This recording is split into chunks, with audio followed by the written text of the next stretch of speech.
To get your information, to the spoon, to be part of our discussion. Spoon television. Spoon radio station. Spoon gonna tell you what is happening in Liberia. Spoon gonna tell you what is happening in Monrovia. Spoon gonna tell you what is happening in Africa. Just to spoon you will know. The children crying for starvation, just to spoon. You want to get a news update, my brother, to spoon. You want to know what is happening, Moravia, to spoon. Politicians want to make their decision, just to spoon. You want to know what's happening in the ministry, to spoon. Yeah, to spoon. Yeah, to spoon. You from Funjama, Maryland, to spoon. Yeah, to spoon. If you eat kepa, congratulate my brother, to spoon. You got a Spoon TV, you got a Spoon Radio, to spoon. Yeah, to spoon. What? Yeah, Rastafari. Kilibamba, kilibamba, kilibamba. Kilibamba, kilibamba, kilibamba. What I want? This one you got today. Spoon TV. This one you got today.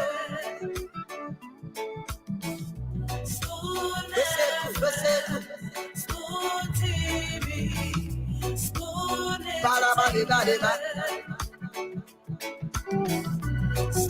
Skidibidi dabado. Spoon TV.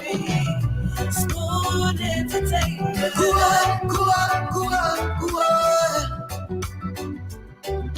Bese kua, go to there. Kua, go to there. On the spoon. Yes, information. And your boy, Friday the Southern Band. Charges on the beat. On the spoon. To get your information. To the spoon. To be part of our discussion. Spoon television. Spoon radio station. Spoon gonna tell you what is happening in Liberia. Spoon gonna tell you what is happening in Monrovia.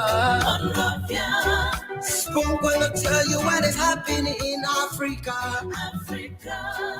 Just to spoon you will know. The children crying for starvation, just to spoon. You want to get a news update, my brother, to spoon. You want to know what is happening, Moravia, to spoon. Politicians want to make their decision, just to spoon. You want to know what's happening in the ministry, to spoon. Yeah, to spoon. Yeah, to spoon. You from Funjama, Maryland, to spoon. Yeah, to spoon. If you eat kepa, congratulate my brother, to spoon.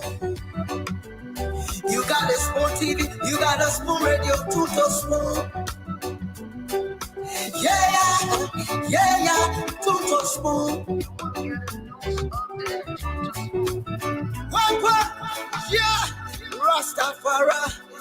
Kilibamba, kilibamba, kilibamba. Kilibamba, kilibamba, kilibamba.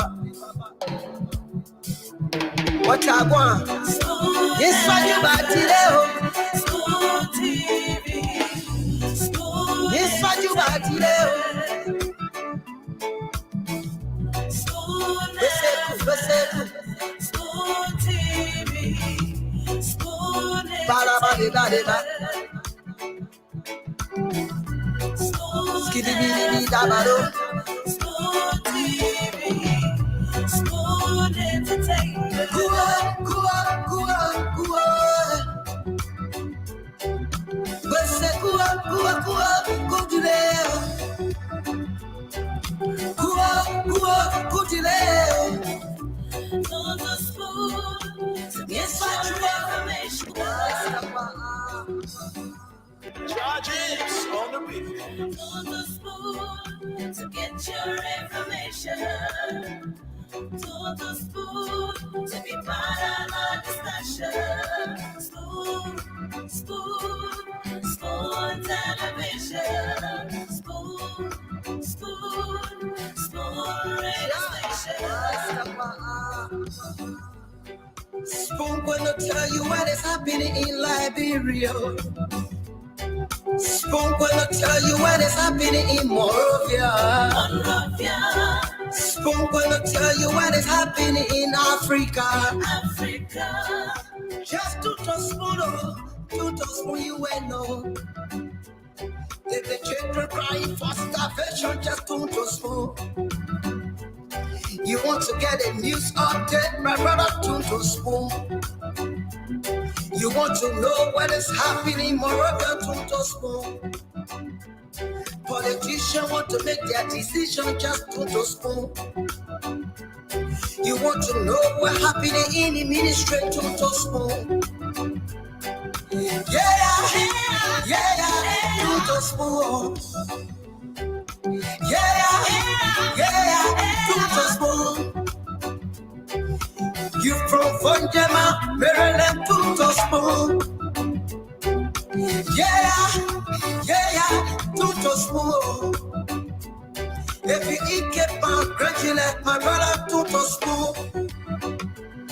You got a spoon TV, you got a spoon radio, to spoon. Yeah, to spoon.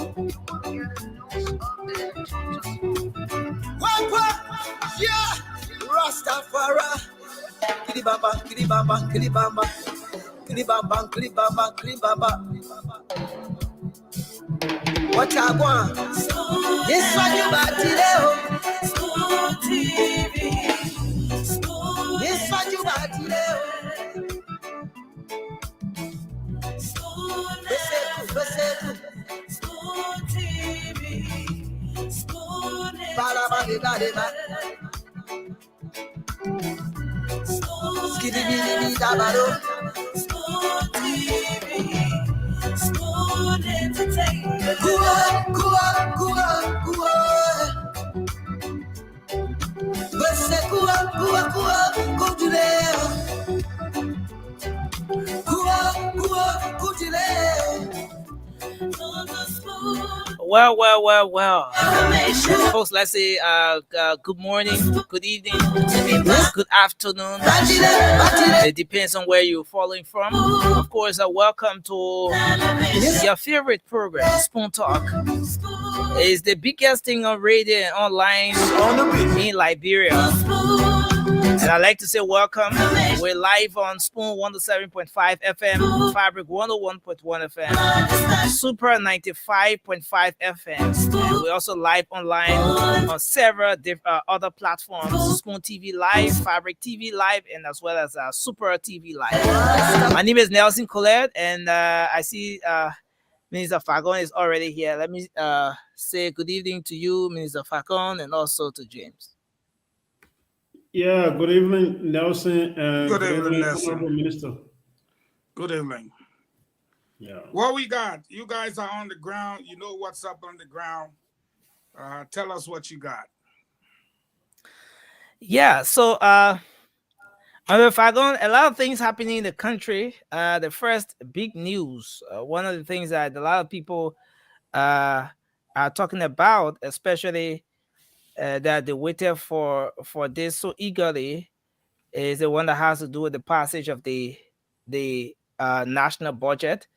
So today the president signed into law the national budget for fiscal year 2023, and the budget is in the tune of 782,943,000 United States dollars. And so what happened today followed the passage of the budget from the legislature, and so today the president affixed his signature to that. So that's the first thing. And then hold it there before you go forward. When did they pass this budget into law? As you know, they are on vacation. Yeah, the lawmakers are on break. They're on vacation. We know that one. They're not coming back. A lot of people thought they were coming back at the end of last month. Nah. Guess what kind of grandma they just put out money aside in the chat room? I know they will ask me how you managed to enter there. I was just about to ask you. I go wherever. You know, back in the day, they had some kind of advertisement on TV. They used to say, go where the flavor leads you. Go with Lucky Strike. So me, I go where the flavor leads me. I go with Lucky Strike. You know the thing they're talking now? You know, it was Monserrato, I think, in 3 other counties that had a registration done.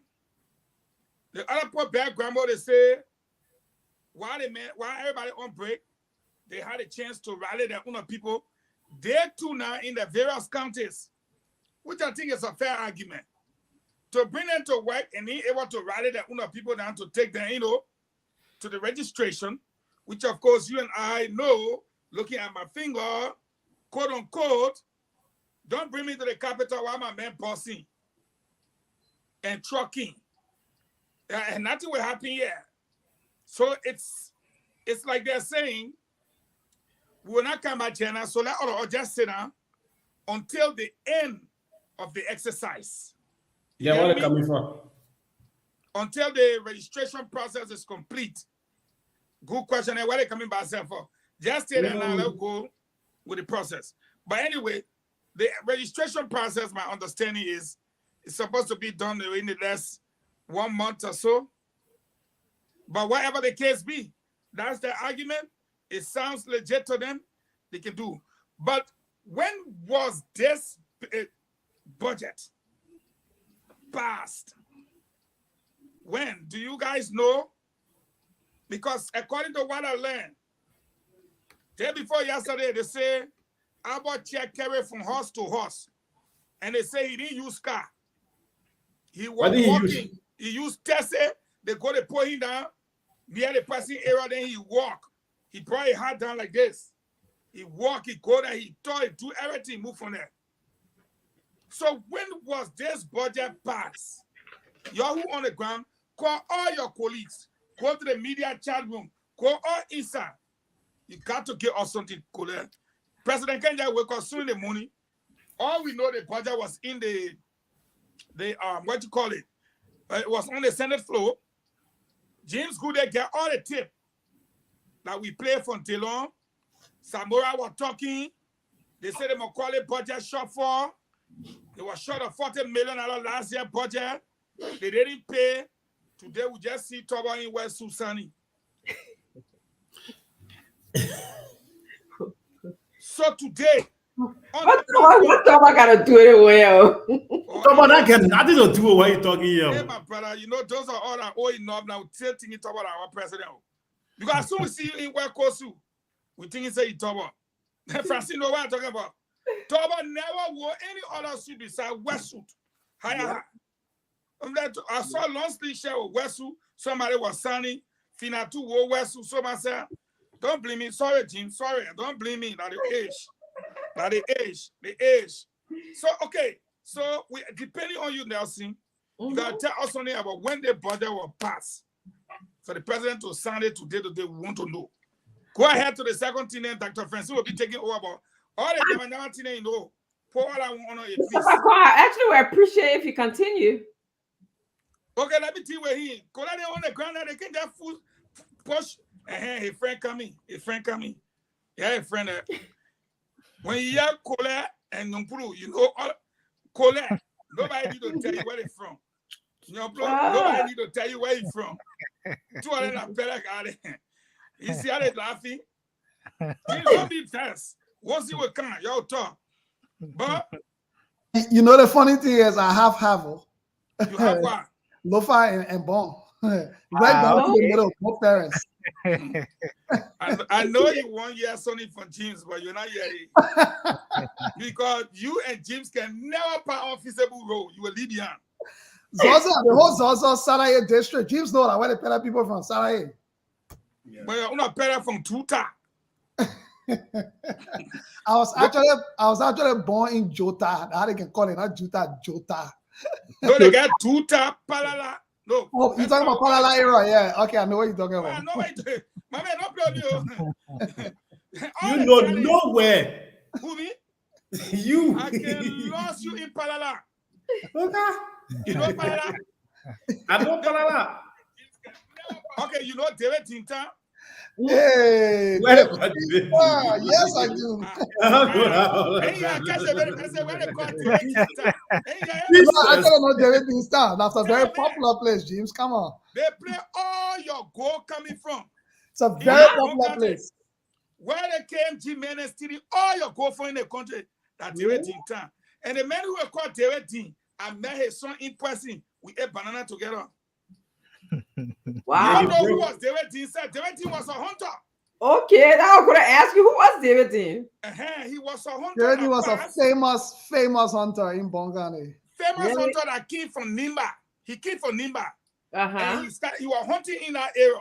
But he used to kill the meat, just like killing chicken. Oh, So wow. he look at the point, he said, but they play, and you know, Giopo and Manopola so meat in the GB. So he said, but I don't want to take your place. But you have to give me small place to sit down. I need Okay. let me be doing my hunting. That had Teretin sat in that area. But Teretin never knew he was saying that on top of gold. Wow. And send the company been digging gold. Under my own administration, the company refused to recognize Teretin family, even pay her for them, or even put them on some kind of list start paying. Shit, we suffering. I don't know about it now, but at Teretin time, they're taking everything from. But let's go back to Colette. Colette, Wow. no more. Beside the budget that passed in the net, what they say, I know, I don't want to say it, but let's tell the other thing there. Yeah, so another thing that happened today has to do with the protest at the National Transit Authority. Oh, Lord. Some redundant employees of the entity Mm-hmm. blocked the main entrance of the NTA. They prevented the buses, the vehicles from leaving. Based on some agreement, according to them, that they had with the management, that they were going to receive 50% of their, salary, after they were redundant. But according to them, after they were being promised, now the time came for them to be paid. The management then told them that they wanted to give them 25%, something which sparked the protest, and it was a scene today created at the National Transit Authority. On that other one again, I check police. I don't want brother to your land. They worked the people in like Jack Rabbit for 2 years. When it was time to pay the people, the money was following in the building. They may see. He either know about it or he a witness. One of the two. He can't skip it. Mm-hmm. They say fire catch the building in the now. Yeah. With it, man, when I tell you, man, yeah. I say he either know about it or he a witness. All the money that was in the place, Everything burned. all the documents that show proof, everything you're supposed to use for a local deal failure are coming for the one again. Because you want to talk about, how you store document in the cloud, how in one time a day you can. The thing I'm telling you, I'm not friendly. The money, and if I say the money, look at my finger, the money, plus the document. They say everything. Everything point, they couldn't find saying in the whole NTA office. What? Saying all point, everything point. So it was like starting the NTA all over. That scan. I'm telling you that scan. I know the operation. When my daughters were younger, they used to say, "Mommy, that cartoon." When I tell them the stories that I used to have, they said that it sounds like a cartoon, a cartoon story. They once said, and I even spot a story. They want that a story your grandfather used to tell you that made you, he want you to go to bed. He telling you story so that you can go to bed. But the reason why you staying up long was your grandfather told you that when the mosquito was biting your mouth, he slapped the mosquito. And then the mosquito challenged him. He punched the mosquito. Then the mosquito started running away. The small crack on the wall. The mosquito passed through it. He said, look at it for a long time. He passed through it, and you the child, because this small hole see Papa, he passed through it. But I got a story about talking. Everything burned. Burned. 2 years he owed the people for. He turned around, he redundant the people when the new bosses came. You know why? Because he had to make room for CDC auxiliaries. I was there.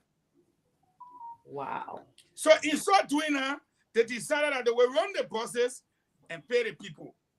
So they took care of 50% of the people money. I spoke with the leader, and if you hear me, say your number, maybe we'll send it to you, then you will call the program. So I spoke with the leader before coming on the show. They were only put a balance 50%. So when the leader called this evening, when I called him, he said, Chief, the agreement will hold it. The agreement that they have reached, he said that they should take this evening agreement, that they should take 25% of the balance 50%. So I laugh. Because in real math, and I know Leo come to say, yeah, that's true, Minister Fago. In real math, you should pay the people 50% of the balance what?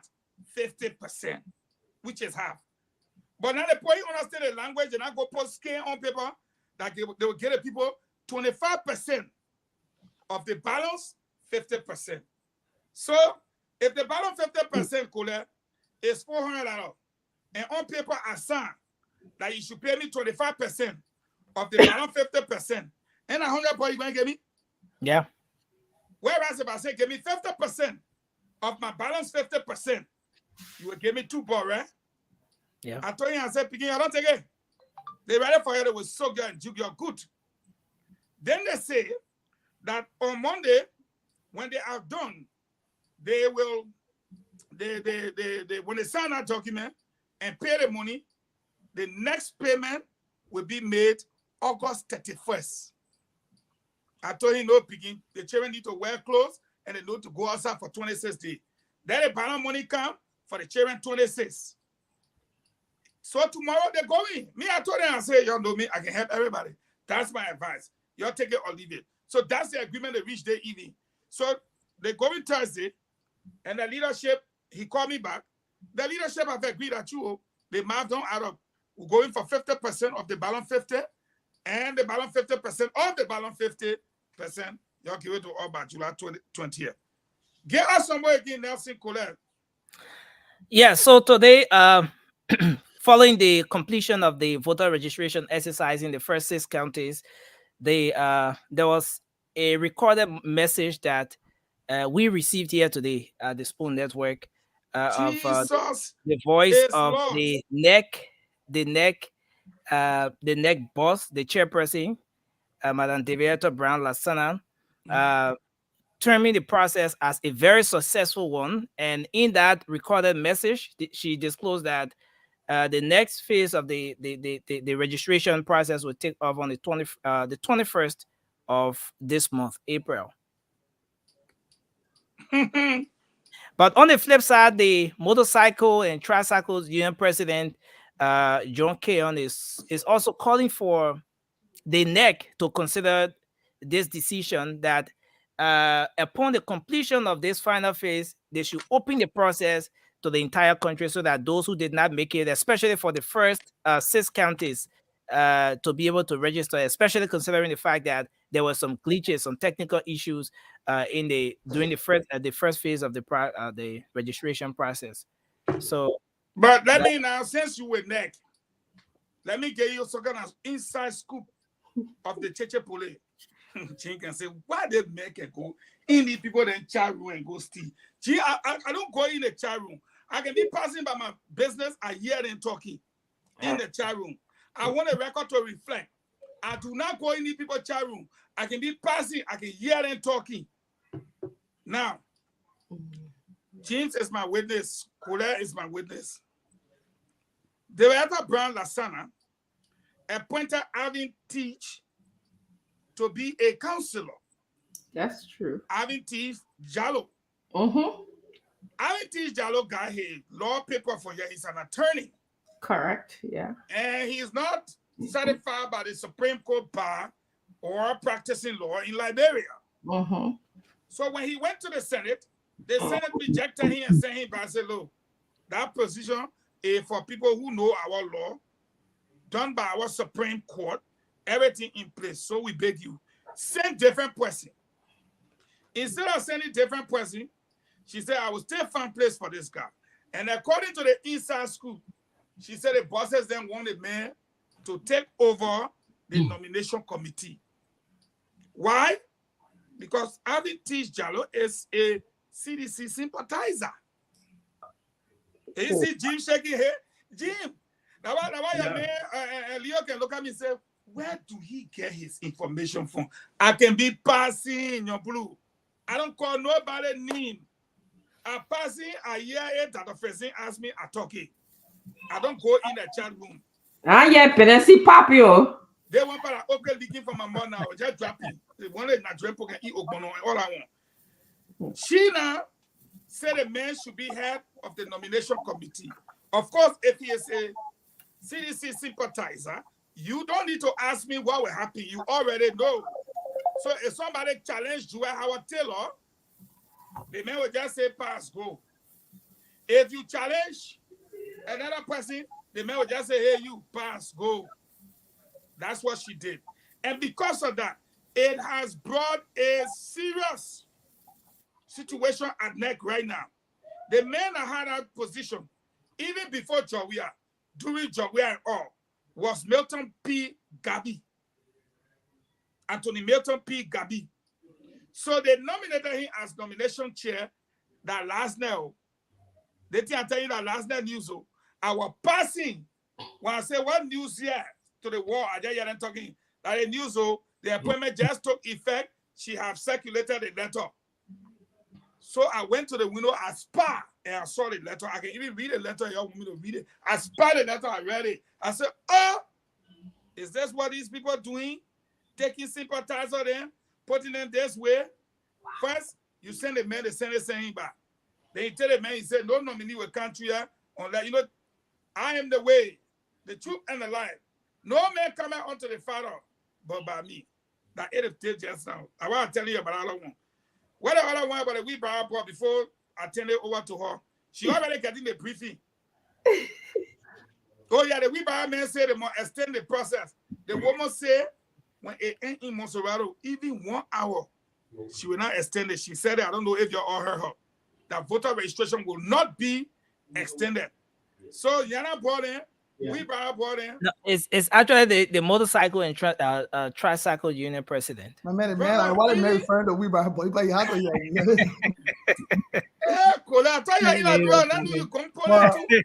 But Dr. Richardson and what I'm gonna say is interesting. The level again, when I call it a danger of low expectation, the leverage that we gave these people who feel like they are not servants to the Liberian people. They feel like they're doing the Liberian people a favor. First of all, President Weah had championed himself as the king of dual citizenship, right? So are you telling me the dual citizenship bill that passed that just was so? How can you pass a dual citizenship bill? Have you heard NEC have even one consideration to talk about what happens with other Liberians that you now allow to get dual citizenship that should be participating? Because it is a requirement under the Constitution to ensure the conducive environment under which all Liberian citizens are able to participate in the elections. So this entire elections, you decided to pass a bill about a year ago or whatever that is, and say you're granting citizenship to all Liberians who have other citizenship, natural born Liberians through the process. Now you decided that they don't matter when it comes to the voting process and electoral process. So, and then we got the Vieta Lasana, the NEC with all of these issues, starting registration 6 months, 7 months to elections. It's not even apologetic or trying to figure out how do we work despite the challenges we have to ensure that as many Liberians as possible register. If it means even saying my people, your way, let's complete the first phase. When we're done, based on the numbers that we see or whatever, we might see what is possible, but to already be erasing any possibility of any opportunity, even so you're saying to me, even if we find a lot of Liberians did not register, you still don't care. We'll just go ahead. But I think this says a lot that the government of Liberia has passed a bill that they heralded. They even had an appreciation ceremony not too long ago, honoring the Liberian government official and whatever for pushing through dual citizenship. And in the same breath, telling people that we don't care. You read, you vote, you're not voting, you basically. In fact, we're not even talking about you voting. You're not part of the conversation when we're talking about Liberian citizens. You're not involved. You're muted. Yes, Leo, you're making some really salient points, some really awesome points about, this whole NEC business. So I heard Nelson say that she sent a voice message saying that the first phase was successful. And the first thing that came to mind was, what does she mean by that? How do you define success? Like, did she break it down for you guys, Nelson, to see how? What a report. Now, what can happen when there's no report? It was a report not important. So then just have voice messages.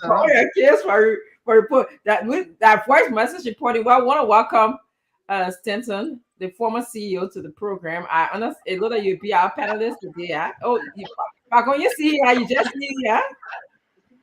I'm fucking with, man. You be panelists. Why you be passing the people news? You passing by the people talking and you just hearing what they say. You want me to spell out? No, this one. My man, we got an ambassador in the back, the former senator. There's gotta be people talking the things secret. They got passing. Seriously in the net. I don't know how you get that. Listen, I got a picture, right? They got passing from Micah. You know Micah in Maryland?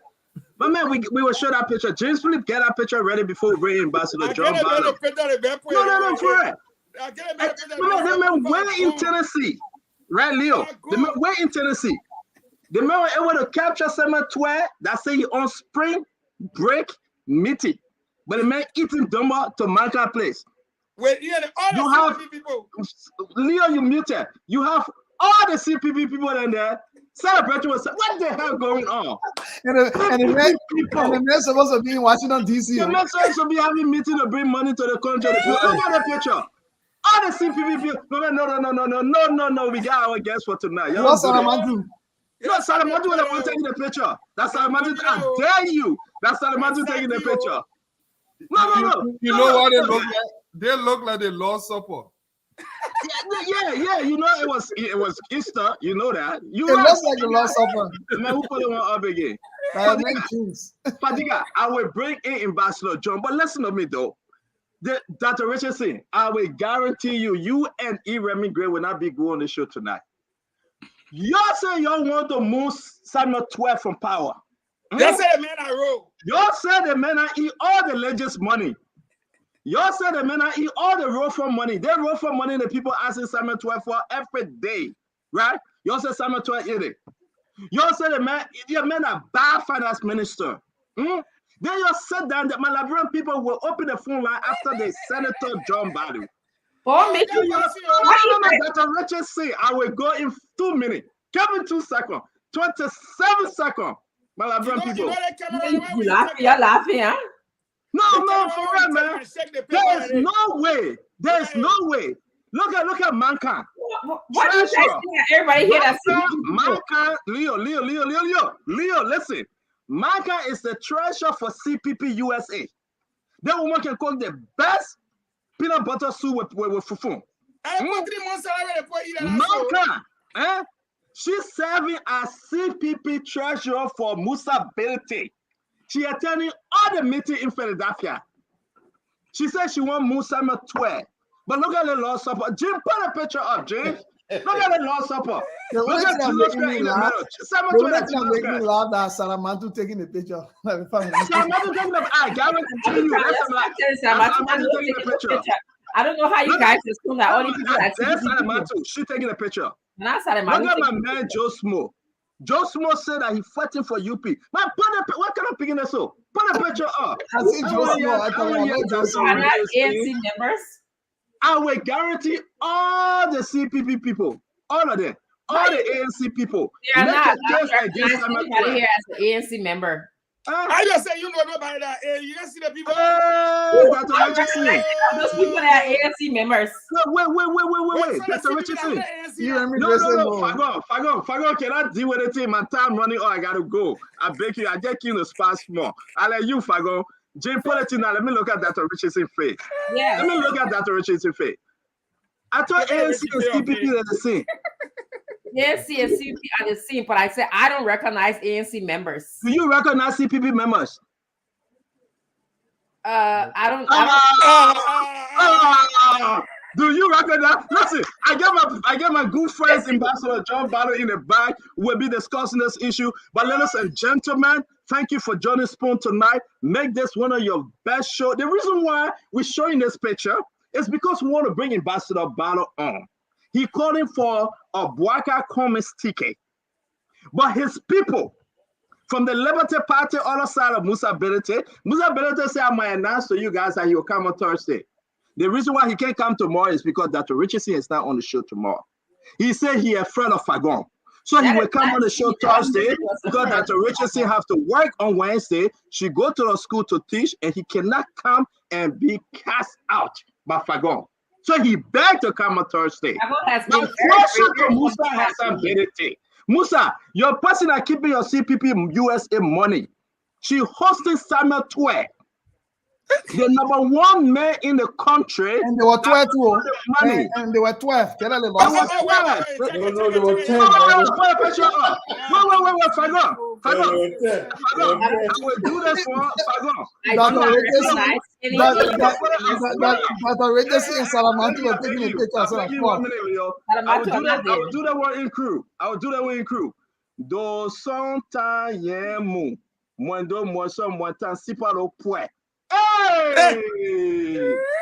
No, so you not see it. Extra chairs showing there. Do sonta yemu. Mwendo mwaso mwata sipalo pwe. How can you tell me that there are 10 people, the person taking the camera make it 11, the other person that refused to be on the camera? That woman to tell you who refused to be on the camera? You know, political party. Fagon, somebody ran away from there. Somebody took all the liquor battle, they had it. They said, I don't want to be on the camera. But you can see Makan left hand and Twer right hand.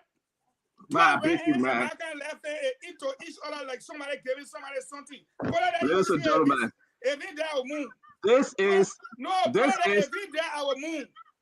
Okay, I'll put it at one time because we gotta bring the ambassador on. We gotta bring ambassador on. James put it on. Oh no, you can't see that. No, they go. Left hand. Twer right hand going into Makan left hand. Whether that CPP money they giving Twer or Twer giving CDC money, right hand into left hand. Look at it. I get information coming, information receiving on the Spoon decks. There's a reason Samuel Twer went over there. Samuel Twer, yes, sir. Samuel Twer went over there because he mission to Maryland at Makan's place. All right, baby. I talked to you. Yeah. The mission of Maryland at Makan's place is to win Makan and her group over to CDC. It's to win them over. That was Samuel Twer mission. But I want to ask Ambassador John from Maryland, Ambassador John Badu. Let's bring the ambassador on. Ladies and gentlemen, thank you for joining Spoon Talk. This is Stanton, the former CEO. I pop in when I want to pop in, and I pop out when I want to pop out. Samuel Twer is winning folks over the CDC. Yeah. Bye. How you doing, Ambassador? Former Senator John A. Badu Jr. from Maryland County. Welcome to the Spoon Talk. Thank you. The reason why Dr. Richardson cannot host this show today is because she's from CPP ANC, and it will be very, very unfair to our folks. So have you. So after I leave, Fagon will take over because we got to give you some hard time. You're not coming to our show, yeah. But welcome. Welcome to Spoon Talk, sir. How you doing? I'm good. Thank you for the invitation. And I've been following your show. Let me congratulate you all for that. I mean, though you're on that side, your heart and mind and soul is back here. And I like the debate. I think it's healthy. It's informative. It helps people to do things that they wouldn't otherwise know. You know how limited the society can be. So thanks to you, and it's an honor to be here, and thank you for the invitation. Thank you very much. So you know, you follow us whenever you can. I got the only doctor on our show, the real doctor, Dr. Francine Chinua Richardson. Sister Salimatu will be joining us shortly, but because after that photo, maybe she will come, I don't know, because she's the one who took the photo. She can come and justify it for herself. I got former Deputy Minister Eugene Lamin Fagon. I got Leo, the only man that built one of the biggest education resource centers in Liberia in Painesville. Leo Napolo Johnson from Canada. Are you the president of the former president? What's the story about you being president? We'll come to you later, Leo. Yeah. We got E. Remy Gray, the former kind of general, I don't know for what, AFL, for NPFL, for Ulimo K, Ulimo J. But we got E. Remy Gray on the show, and we got one of the doubles, Al Hussein Fadika, the man that went to China to dig beyond CDC. We want to say thank you very much for joining us. Let's get into it because it's 4:41. You're always welcome at Spoon Talk. What's your mission on the show tonight, sir? Well, first of all, my mission is to respond to your invitation. And I thank you earlier, but to also further on the. Can somebody mute themselves? Yeah, let's just mute. Let everybody mute themselves. Someone's speaking of feedback. But to also follow up on the advocacy we tried to lead in the country in recent times as a result of the breakdown within the unity of the opposition bloc, a specific reference to the original CPP, and the damaging effect that it poses to the country, and the risk that we all are faced with if we don't mend this. So we've been kind of quiet in all of this during the beginning stage of the CPP as they were sorting out the leadership and the way to acquire and obtain the leadership. We decided to wait quietly and let the process, roll out. But then when they didn't go out the way they expected and things started to degrade, we started to raise the alarm. Then they started to go to court. Then we started to speak about it. Then the Unity Party left the CPP, another bad sign. And at that point, we started to make our rounds behind the scene, talking to people, as it was not yielding the desired results commensurate with our own efforts being applied. We decided to take the debate out to the public so that we all own the debate at this point. And then even with the public owning onto the debate and sharing this concern, and therefore everyone speaking the same language, we still see that it has not yielded the kind of desired results, to the point that we are now approaching the political Rubicon, that people will soon start to announce standard bearers, therefore, establishing a red line that we cross. And because we know how dangerous this is, when you cross this point of no return, we decided to no longer sit on the fence and just speak on the radio, but we've now upped the game to mobilizing the citizens into a common front that will now march in our numbers to the Unity Party headquarters and present a petition to Ambassador Boakai, calling for this JNB ABC ticket. And we're going to continue our march to the offices of the CPP to present similar petition to Mr. Cummings, asking them to form this JNB ABC ticket. And the reason for that is obvious. If we don't do this, we'll lose. We'll lose. And most people think it's an intellectual debate. I follow even your program, and I see, someone outsmarting, out talking and presenting case, holding their posture, demonstrating superiority in the command of the English language and the style of speech. But in Liberia, it is beyond a political debate. It is beyond an intellectual debate. It's a matter of life and death. For most of us, you, myself included, we have a choice in life. I live in Liberia because I choose to be. I can live and live anywhere in the world. You are all there. We see things here. You are here. Some of you being here. I know you in and out. So I'm not talking to strangers. We're talking to the same Liberians. But there has to be a point at which we say enough is enough. It doesn't matter at this point who's right or who's wrong. It doesn't matter who did what to the other. It is the point in time when you look at the 3-year-old children walking without shoes, no good school. They're paving them with the sewage water. We're looking at no basic sanitation, no health. They don't even have families. The homes don't exist. The families don't exist. You have the children all scattered. The parents now working.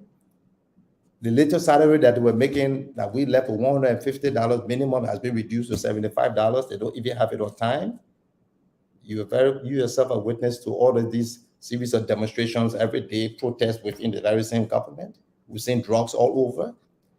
The greatest demographic group right now is the Zogos. Without hope, crime on an increased, mysterious deaths. I'm not speaking to strangers. This is the same thing you talk every day. But there has to be a point when people will say, you know what, man? Okay, man, we tried to go. Enough is enough. Let's see what we can do. Let's see what we can do. At one point, stop. It's not about Bouaka. It's not about Cummings. It's not about the strong men and women they got in the inner circles. It's about the country. You know the Bible story with Solomon and the baby, with those two mothers who claimed the child? Each of them claiming the right to the child. Solomon cut the child. In that story, one of the mothers said, the woman claiming it, parties concerned said, no, don't kill the child, let it live. My question today is, who's going to say that here? Who is going to say that, Bouaka or Cummings? The only message we're receiving now is kill the child in half, because this is exactly what it represents. And some people think, oh, but Senator, let the people go ahead, run off. We can always meet and see whoever survives the runoff, we can partner. No, it doesn't work that way. For you, it's theoretical, it's academic. For me, it's practical. I've been in elections. I live it. I know what it is. I participated in the recent election. If the opposition bloc goes to this election divided, you will lose the entire legislature. The entire legislature, you lose it. This whole presidential election is not just about the presidency. Of equal importance is the legislature. What is the use of a presidency with a hostile and non-compliant, non-cooperating legislature? So we too have to be serious. This country itself deserves a fair chance to revival. And we have never been this close to that perfect opportunity. This is not an opportunity of a military coup d'etat. This is not an opportunity of a rebellion. This is not an opportunity of violent demonstration. This is a perfect opportunity of democracy. And the signals on the walls are clear. Liberian people are tired. They want the best that the opposition can offer, and that is Bouaka and that's Cummings. Ambassador, I'm sorry, because we want to come in and we'll give you, listen, this is your show for tonight. I can tell you this. We're going to listen to you, but allow us to ask some questions, because go through the live feed. People are asking. You might get who sent you? Well, that's a good question. The next question I'll ask you, who sent you? You understand? Who sent you to do the things you're doing? Why do you leave your family time? Why do you leave other schedules to be on the radio? There's love for country. And look, in this country, like every other country in the world, God has given our own fair share of people vision. Educated ones, wise ones. We're here. People like you and myself can be in this country and they continue to look like this. And our escape from this reality cannot be in the third country. Our escape from the reality is to confront it and change it. Others have done it. Why is it taking Liberia so long? Why do we spend so much fighting over the obvious? So, Ambassador, thank you. And I like the way in which you answering the question, because this is your show. We're going to do 2 questions each. After me, Dr. Richardson going to come in. Honorable Fagon will speak. Leo will jump in. Hussein, then we'll go to Irami Gray. Very short question, guys, because we want to get enough out of the ambassador. Ambassador, the next question folks are asking from my end. Is Cummings considering becoming the vice president of Joseph Yema Bouaka? Well, I can say this much. The signals that we're getting from Ambassador Bouaka and Mr. Cummings are not encouraging as per our appeal. Okay? Both of these people are very confident of their position, and they are, for lack of a better word, fixed in concrete. And this, for me, is alarming. That's why what I'm doing and what others who are joining me and others who are doing what they can do, whether just by post or by telephone or call on the radio, that's their own effort. We're doing what we can while we can. And we're letting you know the path you're taking this country. And when you end up at the end point, don't be surprised because we told you. Don't be surprised. A quick follow-up to my question. Because Dr. Richardson had to come in. Let me rest with my question. Please answer my question. Is he considering to be VP to JMB? Can the LeBron people understand this? Have you spoken to Mr. Cummings? Is he at least considering to be VP to JMB? What I can say again this much, I've had a series of rounds of conversation with these people. These are all people I respect very much, and I think the feeling is mutual. But I just answered you. No, everyone is maintaining their position. Everyone is in their right, and correctly so. Under normal circumstances, all things be equal and held constant, yes, they can go ahead. But we're not in a normal situation, and things are not held constant and equal. Today, you have the existing government, not a single party, but a coalition. I mean, they have problems, but it's still a coalition nevertheless. What we are attempting to do is to divide our majority opposition vote by a number that will give this coalition, this government, minority that will make the minority a majority. I just said to you, we will lose the entire legislature. Take a district. CDC puts a candidate with all the state resources, with all of the abuse that we're looking at, with all of the confusion and ambiguities clearly demonstrated within the NEC, within the legis, within other institutions.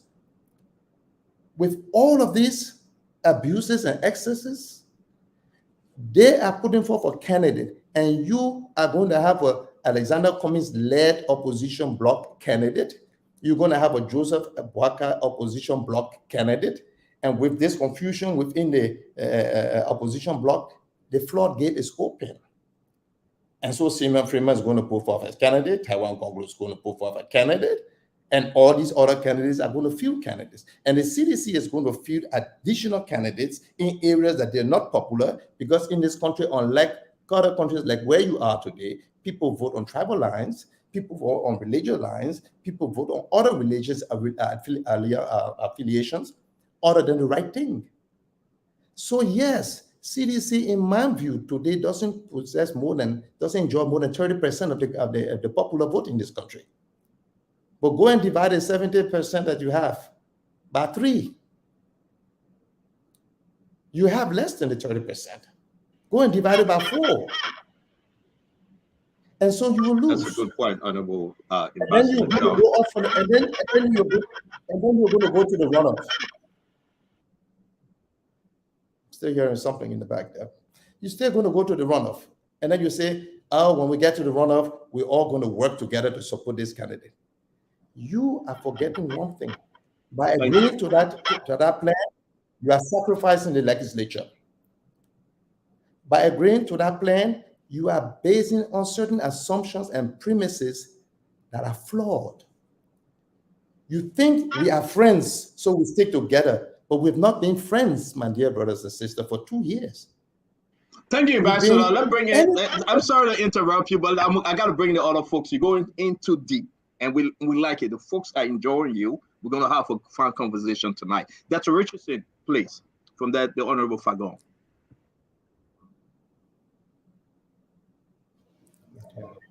Thank you. Do you know if former Vice President Boakai ever reached out to Mr. Cummings to ask him to be his vice president, or either the other way around, for Vice President Buckeye to be his vice president while Mr. Cummings served the top of the ticket? Do you know? Well, I do have some information to this, and because it has stirred so much controversy, I will leave it for Mr. Buckeye, Ambassador Buckeye, at his own time and space to respond to that. But yes, I do have some information to that. But because of what it is from both sides, I don't want to be part of any more confusion that already exists in the CPP, in the opposition bloc. So I will leave that question to Ambassador Buckeye to answer. They know themselves, they know what they discuss. I've had conversations with them. I know what we discuss. I'm not going to go into that because of the sensitivity of this, to breach some kind of a pattern of integrity, credibility was previous conversation we've had. Just because of the sensitivity, I will avoid that, and I will leave it to Ambassador Buckeye and Mr. Cummings to respond to that. You might argue, as you did in the News Dawn newspaper, you said any forces that are opposing the call are dead wrong because there's only one formula, which is Ambassador Buckeye and Mr. Cummings' ticket.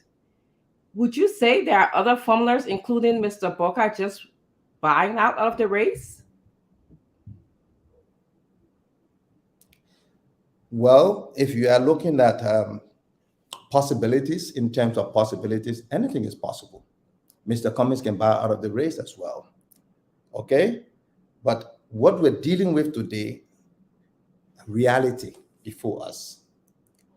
Whether you like it or not, the problems don't go away because we close our eyes.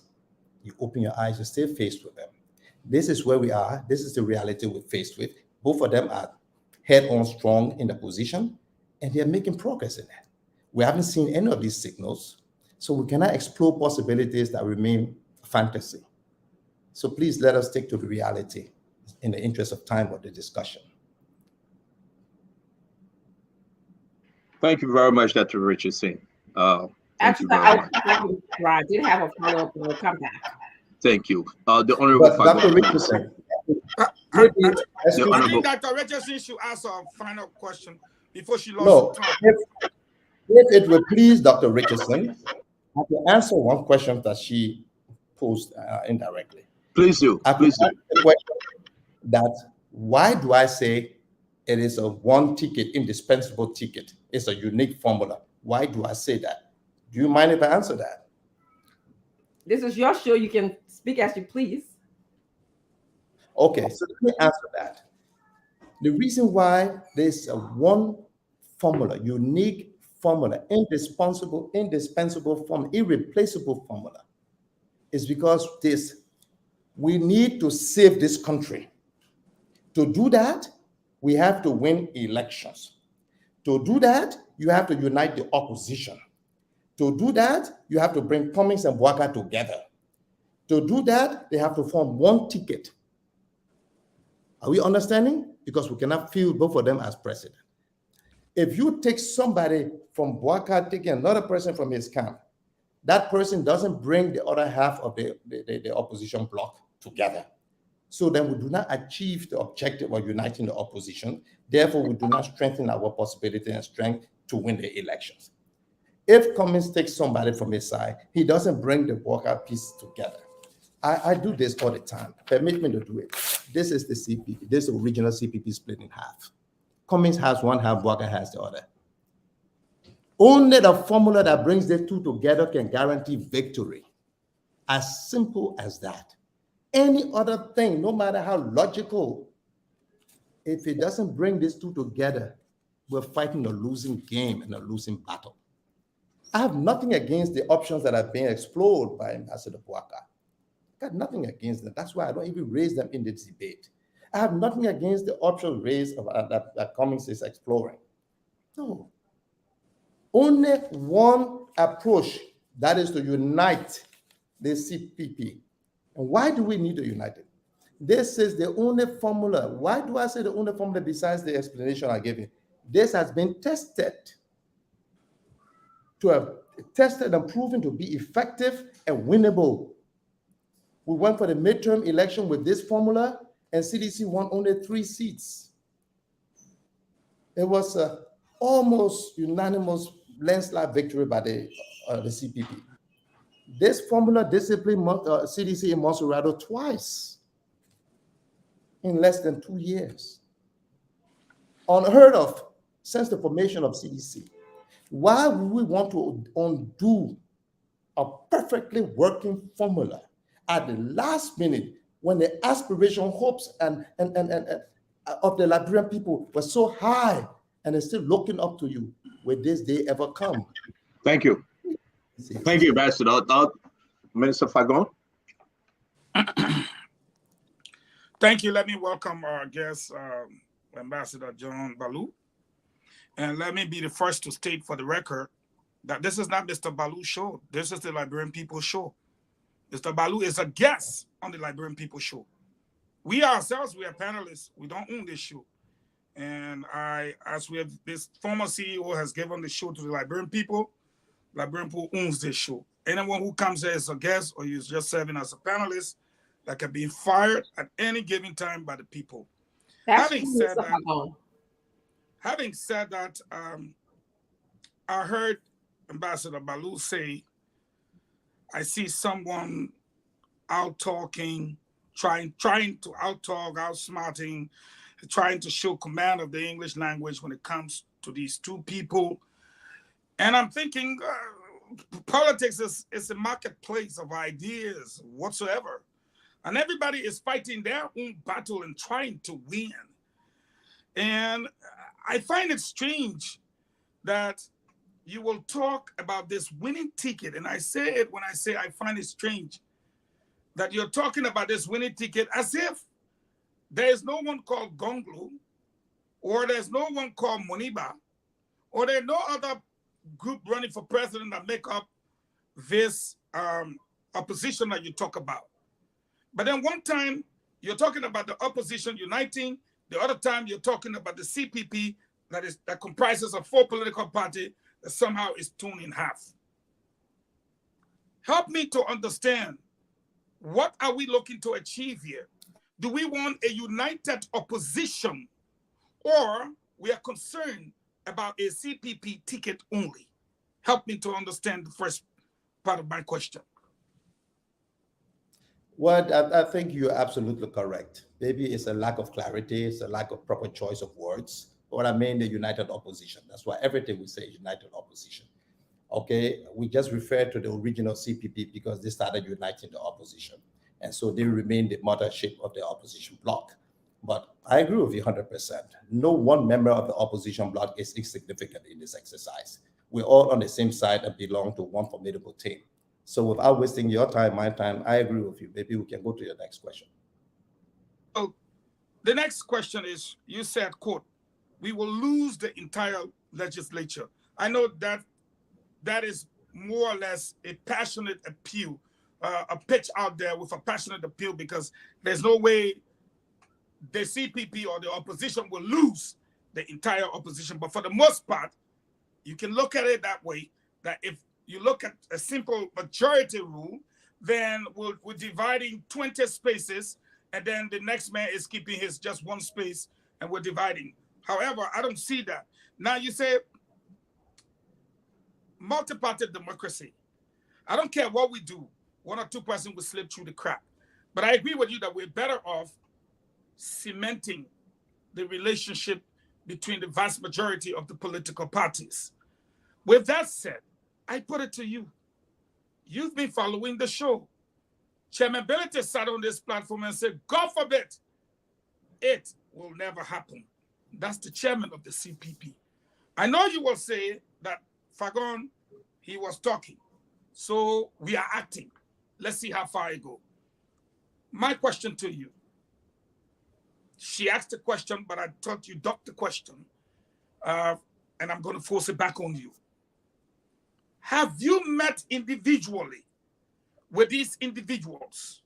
And that is Omer Boakai, Alexander Kumis, to try to bring them to terms. Not bringing both of them together, no. That, look, this is the path we want to follow. This is the winning ticket. Because right now you're talking to us. You're talking to the Liberian people. But the two main actors, have you met with these people to try to broker a deal or have a sense of thinking that they are willing, it's the right term I'm using, that they are willing to sit to the table before coming forward to us who are supposed to follow you now to present this petition if it ever comes to fruition? Have you met with these people and expressed this thought to them?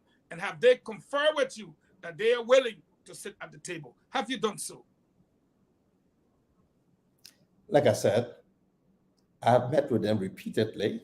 They have been very respectful and kind towards me. They entertain my engagement. But no, we've not been able to achieve the desired results. And let me say this, even as we pursue this now, the reasons may be multifold. One of the reasons I can say to you is that people with the inner circles of these are keeping them apart. For what reason? I don't know. They have their personal reasons. They have reasons best known to themselves. And that's what I said. For whatever they think they're doing, they're dead wrong. You don't show love to these people by keeping them apart. Their strength is being together. So yes, I've met with them. I've gone beyond meeting with them. I've written communication, arranging a sit down so that we can have this, where the little brother can speak, because I enjoy the confidence, I enjoy the relationship with both of them. That has not gone either the way we want it. Look, when we are speaking the way we're speaking, and we're acting the way we're acting, is a desperate move for desperate people. And I am here playing this role that I have been privy to achieve, to have, by my role in government and society and the public opinion that we help to form. People look up to us to speak on their behalf in places and areas or issues that they cannot otherwise have access to. So that's what I'm doing. And I'm not demanding anybody to do anything. I'm just saying my part and let the chips fall where they may. But nobody with clean ignorance or lack of knowledge or advice or insight into the path we're treading. It is a dangerous path. People have spoken from both sides. You were there, you saw Cummings going to court, you saw what these people said to Boakai, you were there, you saw this. Look, if we start to open the box of worms, the can of worms, we'll stay here forever. My question in all of this is this: as bad as it has been, as bad as each and every one of them can claim to have been personally injured, my question is, and so what? And so what? At what point in public service that it stays about me or you? At what point we use the word sacrifice? Hey man, all these people are well off. They're talking about the millions of people who cannot afford a single meal. We're talking about that. At what point? And I even extend this thing. Look, we are marching, we're meeting April 13, 10 a.m. We're going to Unity Party office. We're going to present this petition to Ambassador Boakai. We've appealed to him to receive it in person. Respectfully appeal to him to do us the honor. We're going to march over to Cummings office at the ECPP. We're going to present a similar petition. And we respectfully appeal to him to do us the honor to receive it in person. What they do with our petition is entirely their business. At this point, God will not come down from heaven. It's like the boy with the bird in his arm, behind his back, and he's asking the old man. We all know this story. Is the bird alive or dead? And the old man said, the life of the bird is in your hands. You have it. It can live if you choose to let it live. You can squeeze it and kill it. So don't play that trick question with me. You can answer that question better. Right now, the life of this country is in the hands of Ambassador Boakai and Mr. Cummings. They can rise up to the status of leadership, own on to that responsibility, They know what I'm talking is right. Every political actor knows what I'm talking is right.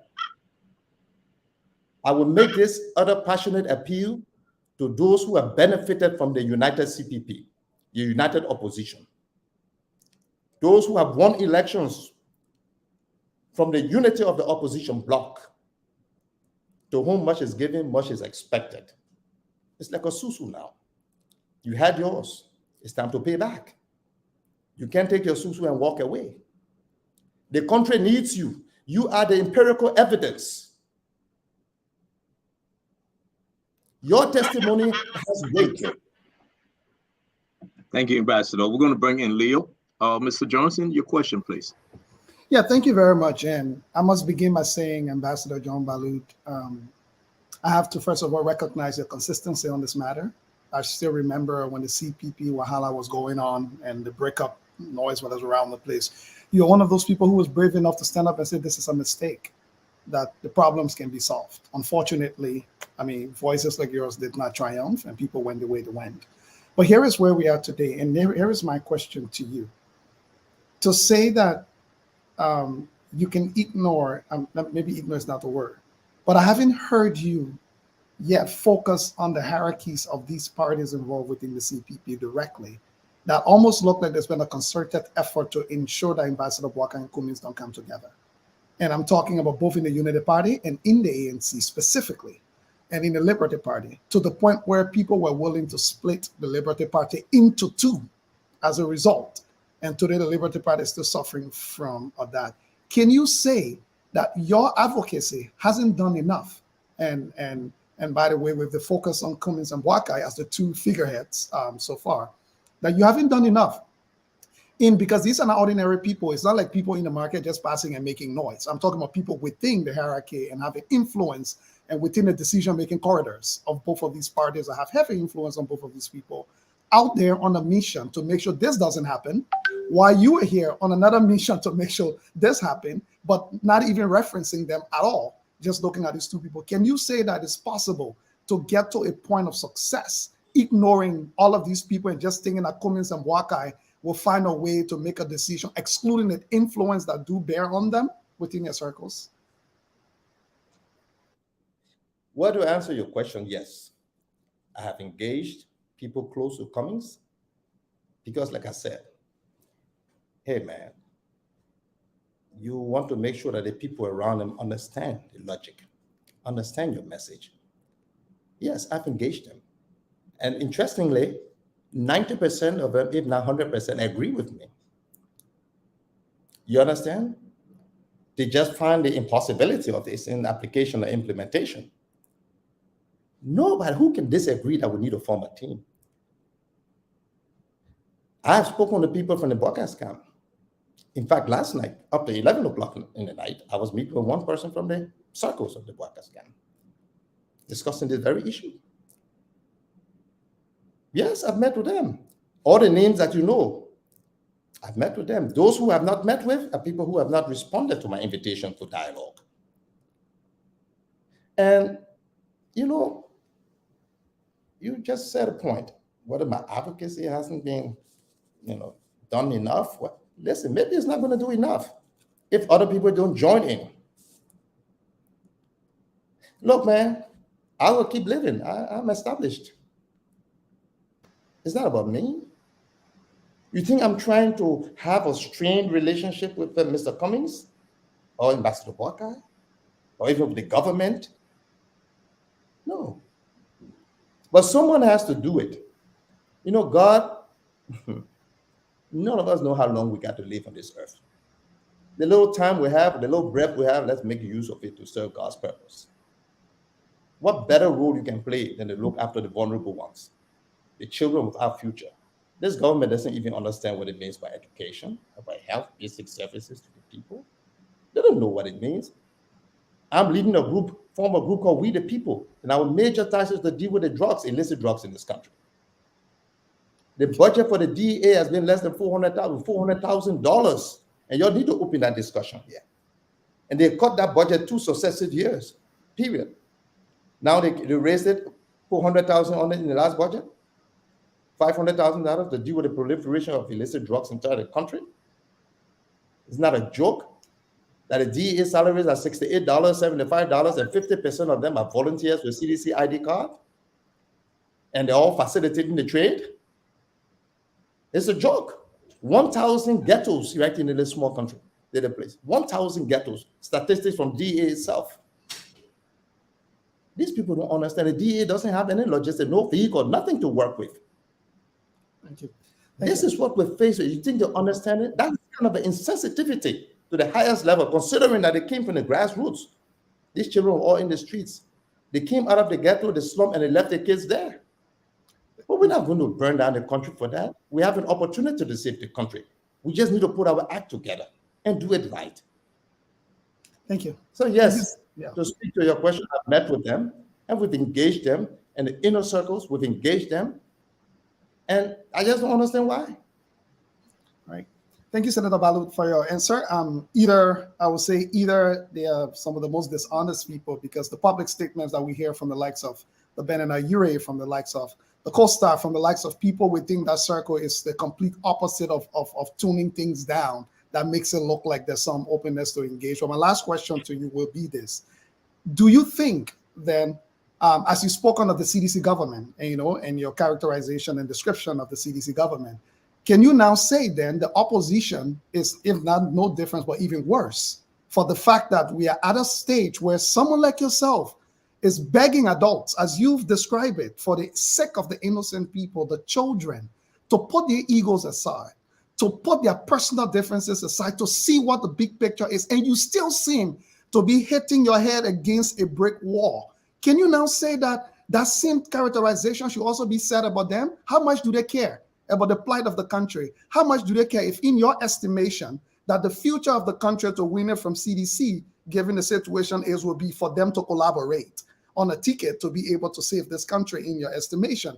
Yet, even they themselves cannot get themselves to see that the bigger picture is worth making whatever sacrifice they must make. How can you then say the CDC government is worse than these people? Well, there is like comparing apples with cassava. We're not going to do that here. The only thing I can say right now is that the devil is busy. The devil is busy. And this brings me to my other point.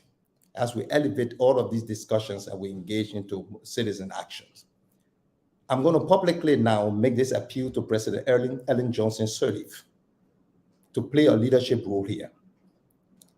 She has, to her credit, something called standing. Let her use it. We were in the sun and rain to make her and move this country forward. It's her turn to turn back and make sure this country is on course. She has perfect relationship, long historical relationship, if it's not perfect now with some of them, but historical. They know each other. They are in the same league. I appeal to President Sirleaf in this public manner to use her leverage, her influence, her status, to engage these contending parties and bring sense to the debate in this country. Again, owing to the principle that to whom much is given, much is expected. President Sirleaf cannot go around the world to provide this kind of resounding leadership as a panelist or a guest speaker or envoy and leave us in this kind of catastrophe. So I challenge President Sirleaf.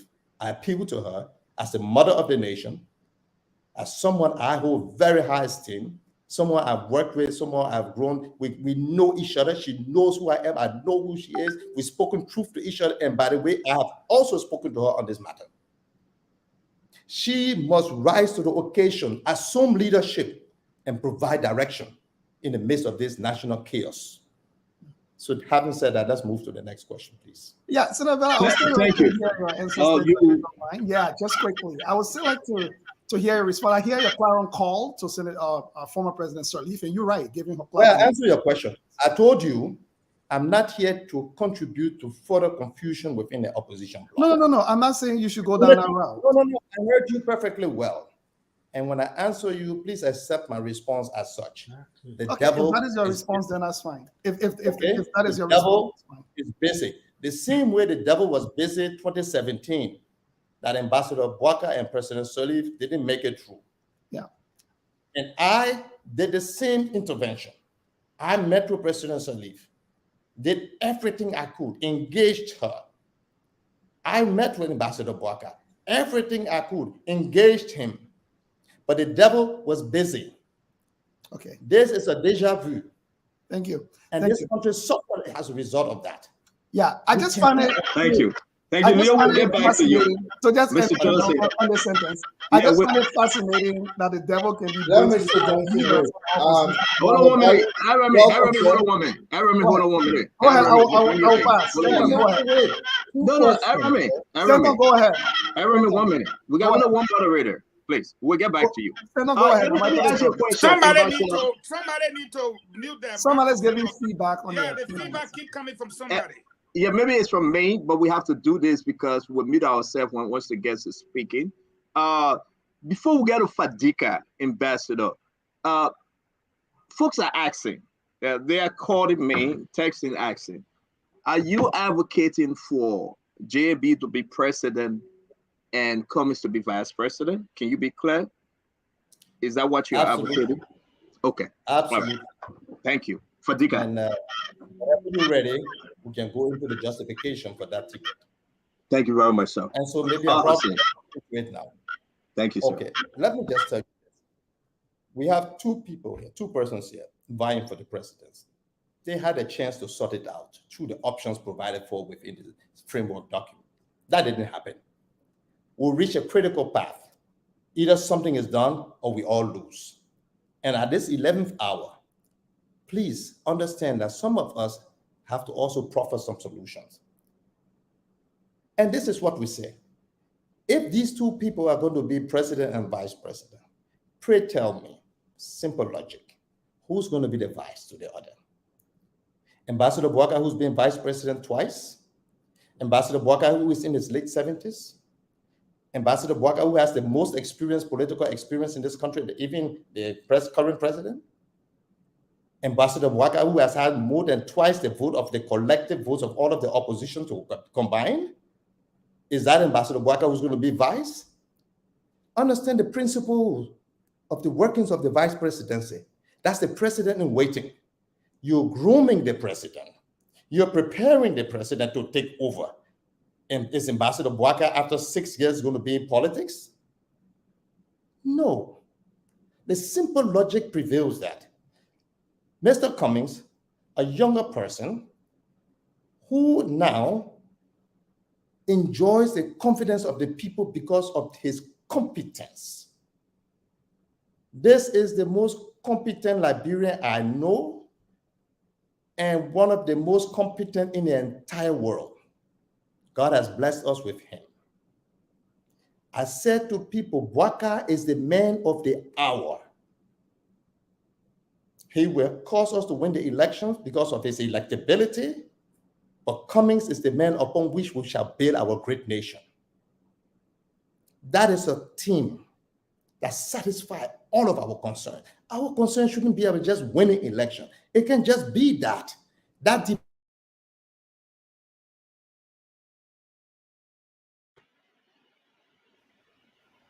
the internet. Hussein, people, man. Hussein, you should come in, and after you, Honorable Remy Gray will come in.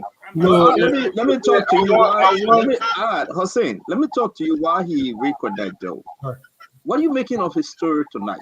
Folks are the man preaching to the choir.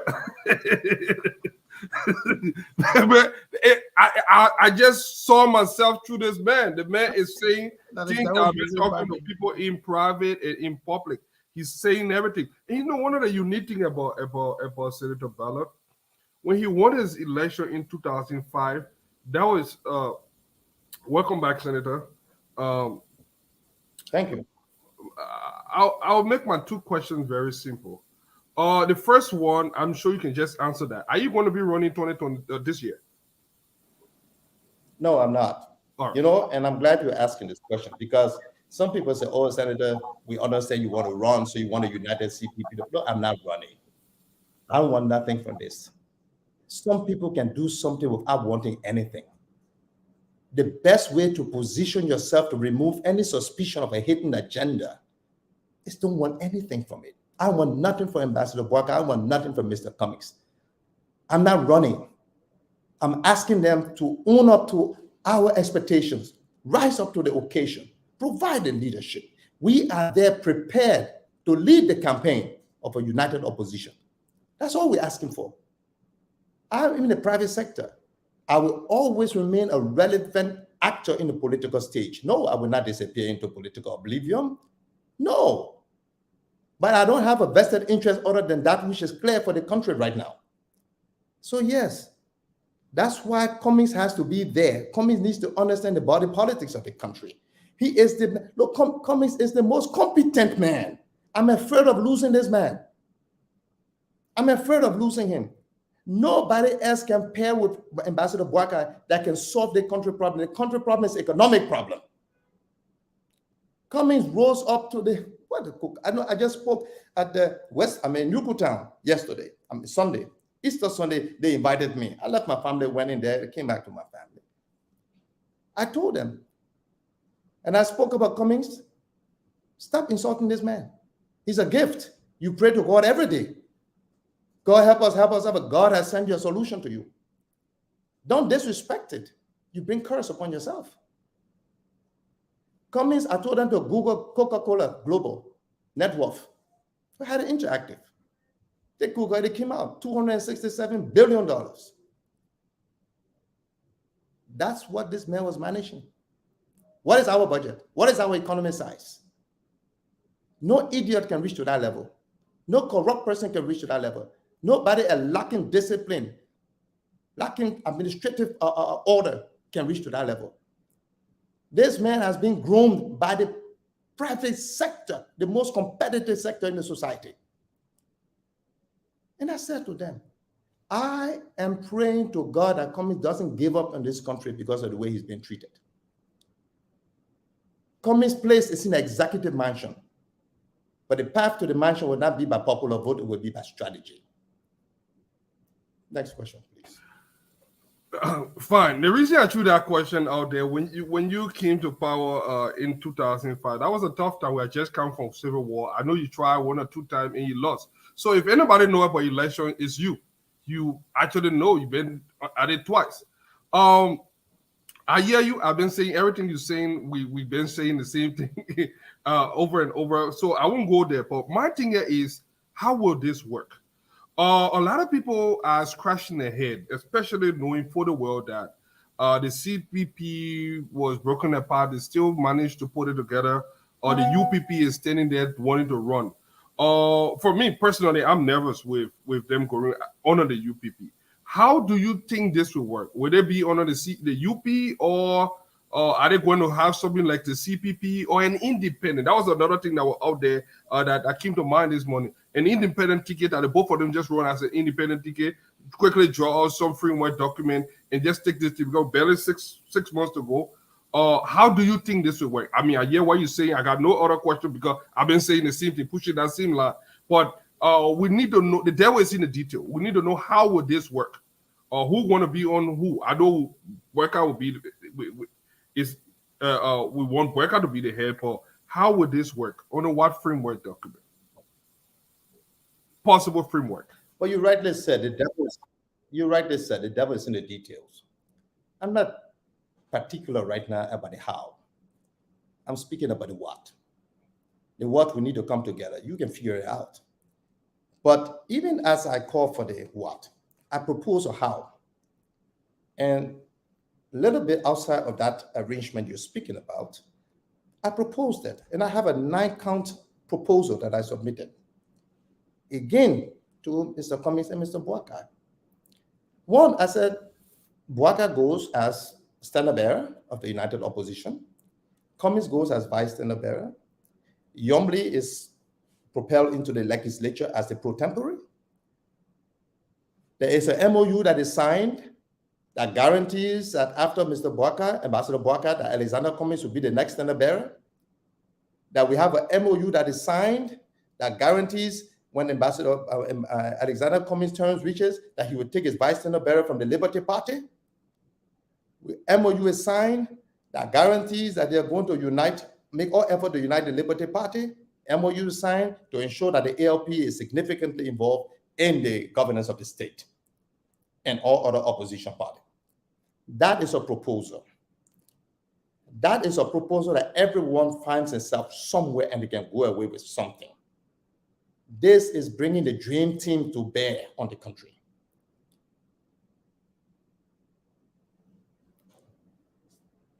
Are you done? Fadika, let's just go over to Remy Gray, the Colonel Remy Gray.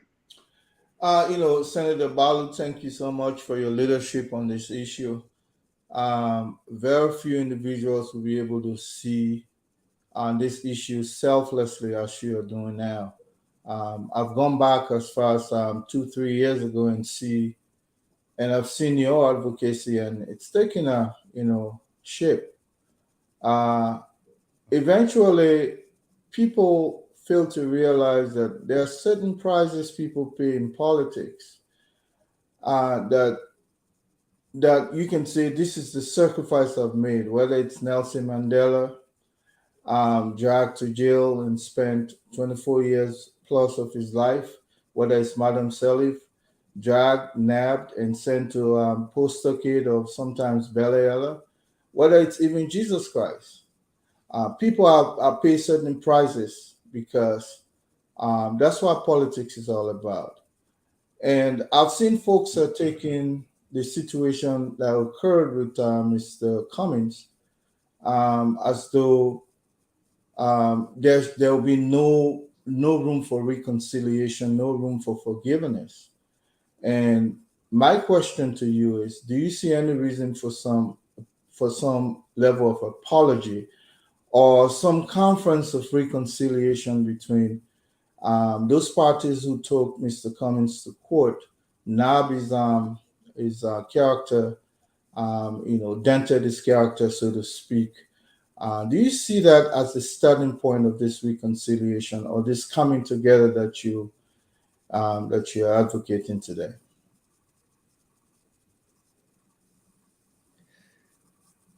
Look, a lot of things needs to be done. A lot. Because of the urgency of the matter and the interest of time. Because even as we speak, there are people right now putting pressure on both sides to announce.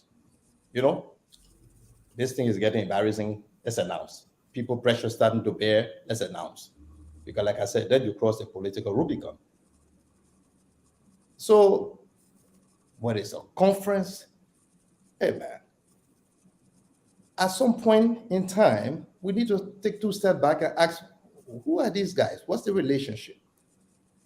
My own investigation has proven that these are very good people together, very good friends. Very good friends. They come a long way. They know each other. So there's nothing so difficult that they can't trash out. In fact, I will take this opportunity again to launch another appeal as part of this, our petition ceremony that I also say to Ambassador Boakai. So please consider this and let him reach out. Because we're asking you to be standard bearer. Reach out. Make it easy. Make it easy. Give some semblance of appeasement, courtesy. Make it easy. Let the people around Ambassador Boakai understand that this is the old man's last attempt to the presidency. It has to work this time. Why do you see a clear, unhindered path and we choose the path of obstacles? Why would we switch from 100% guaranteed first round victory, 100% sweep of the entire legislature, to a case, a route of uncertainty of chance, that baffles me even up to today. Like I said, the devil is busy.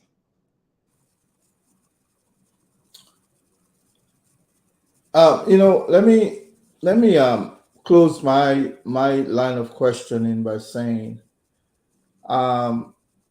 both parties, meaning those on the CPP side and those on the Unity Party side, both of them believe they have the numbers.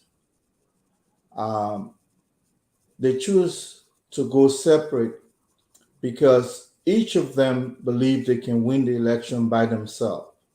You've made the clear distinction that it is statistically impossible for anybody individually to garner the level of number that will even put them to say maybe a runoff with the ruling establishment. Clearly, we know that the ruling establishment has a fixed vote. They don't have to worry about that vote being divided among all of the opposition individuals. They have those committed voters.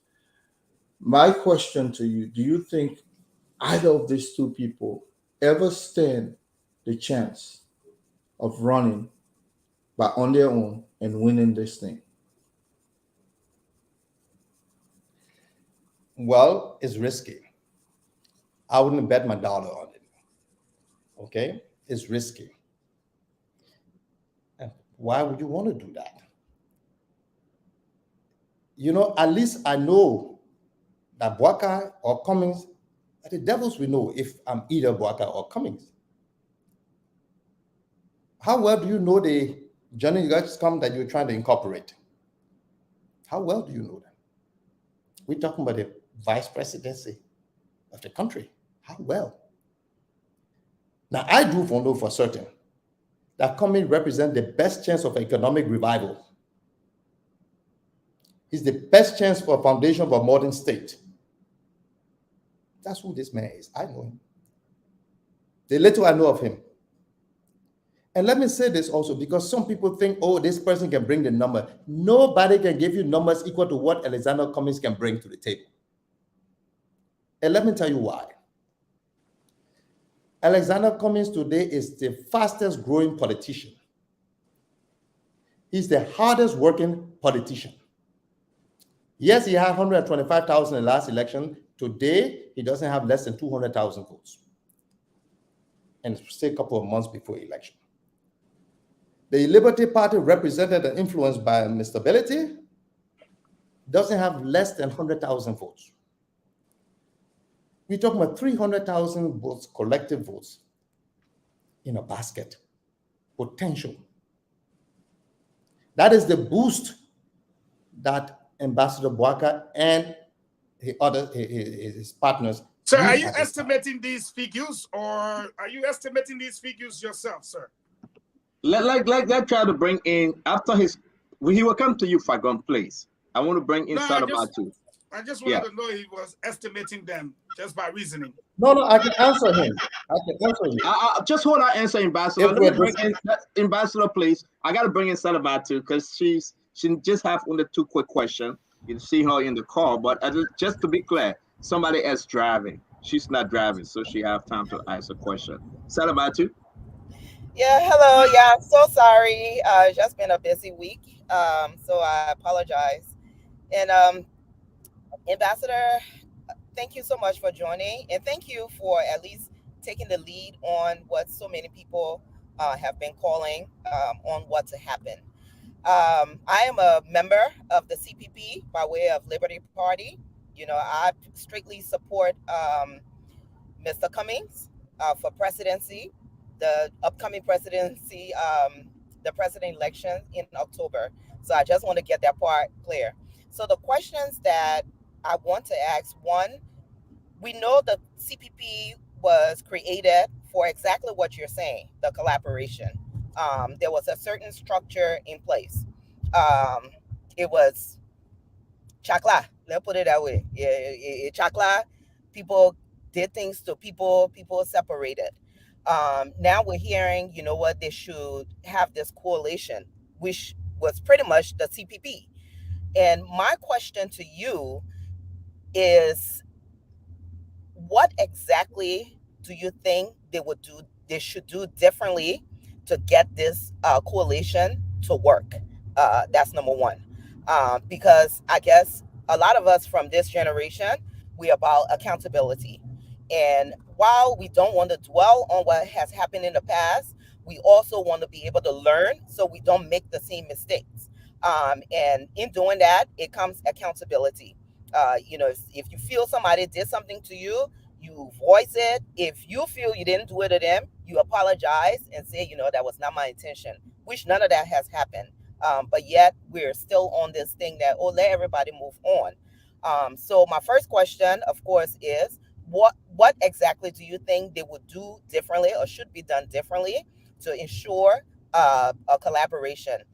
The second question kind of focus on Mr. Cummings going as the second, because I also believe that there are other options, and sometimes we get stuck on one option too much, that, Mr. Cummings must go as the VP and Ambassador Boyka should go as the president. Whereas there's some of us who do believe there are two other options.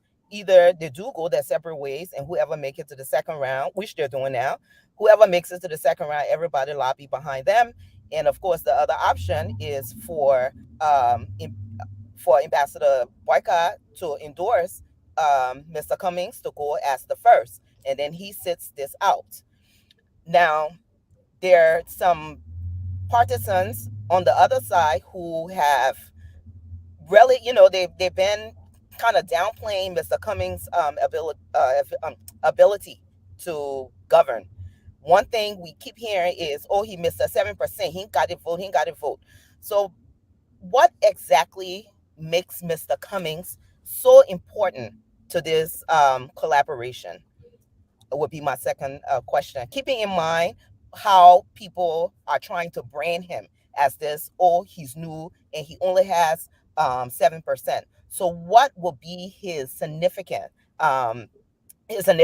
in going as second as Mr.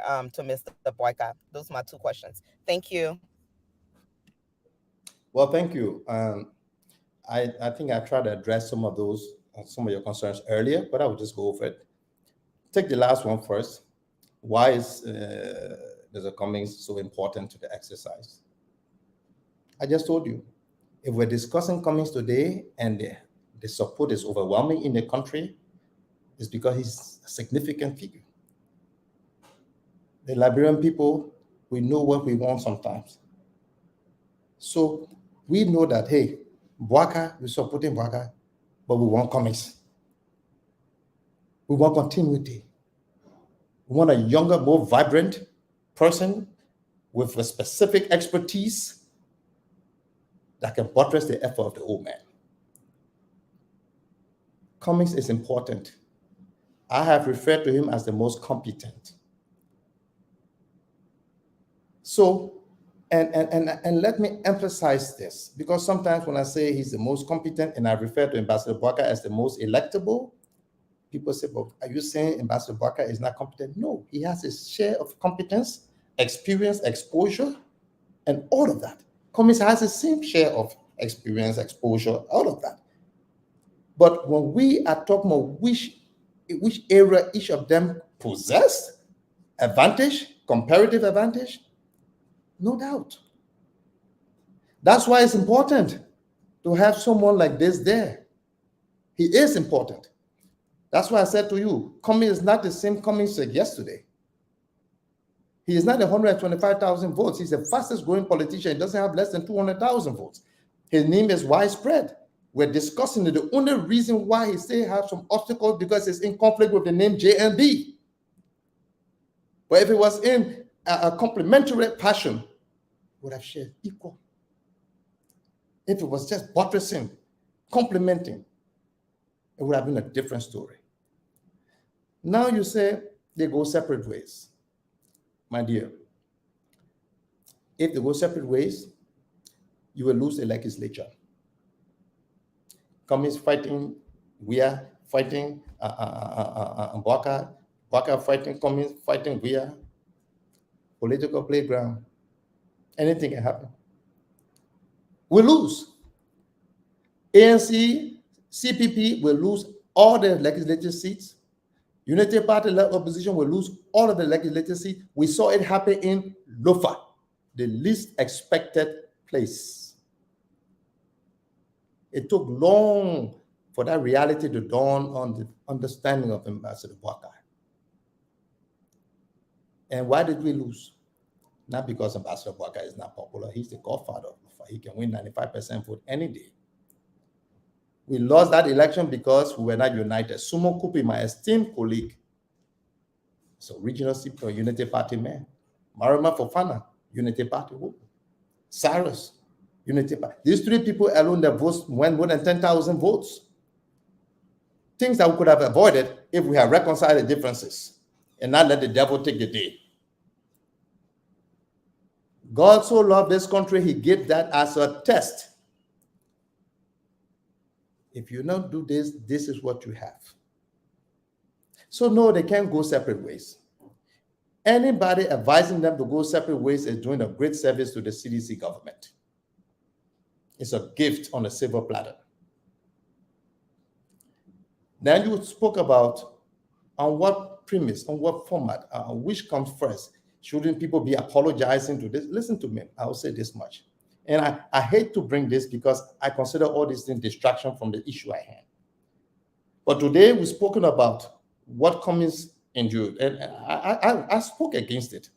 I frowned against it.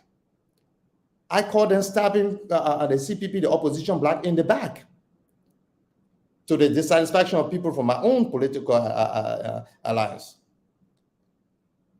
But let me remind you, don't forget, a few years ago, 2017, when Boakai was out there alone at the run-up, Cummings didn't step up to the plate and go public to give support to Boakai. People harbor all of these things. When I needed you the most, you didn't. These things come back to haunt you. These things happen.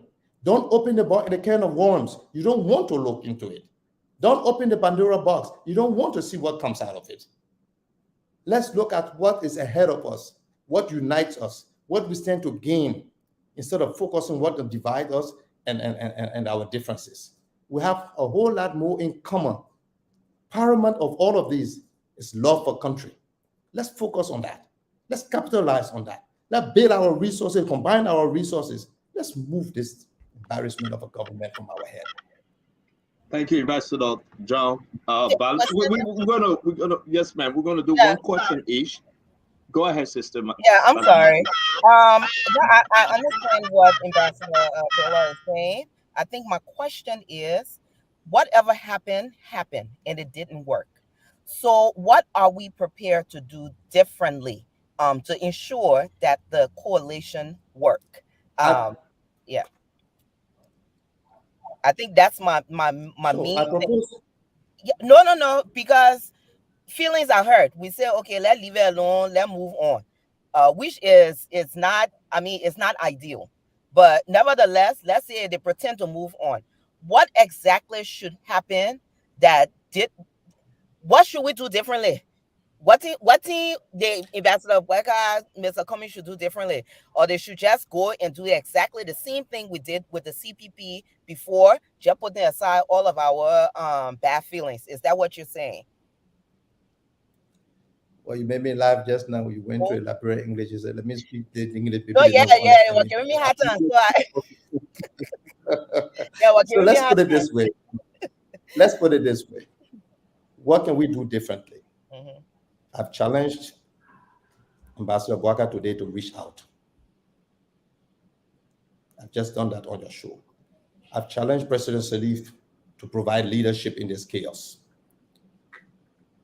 She's a woman of standing in the society. She's the mother of this nation.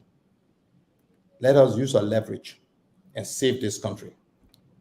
This would be the crown of her legacy.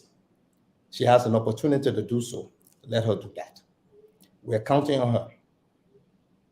What we do differently, I propose a 9-count solution. If someone doesn't agree, let them propose theirs.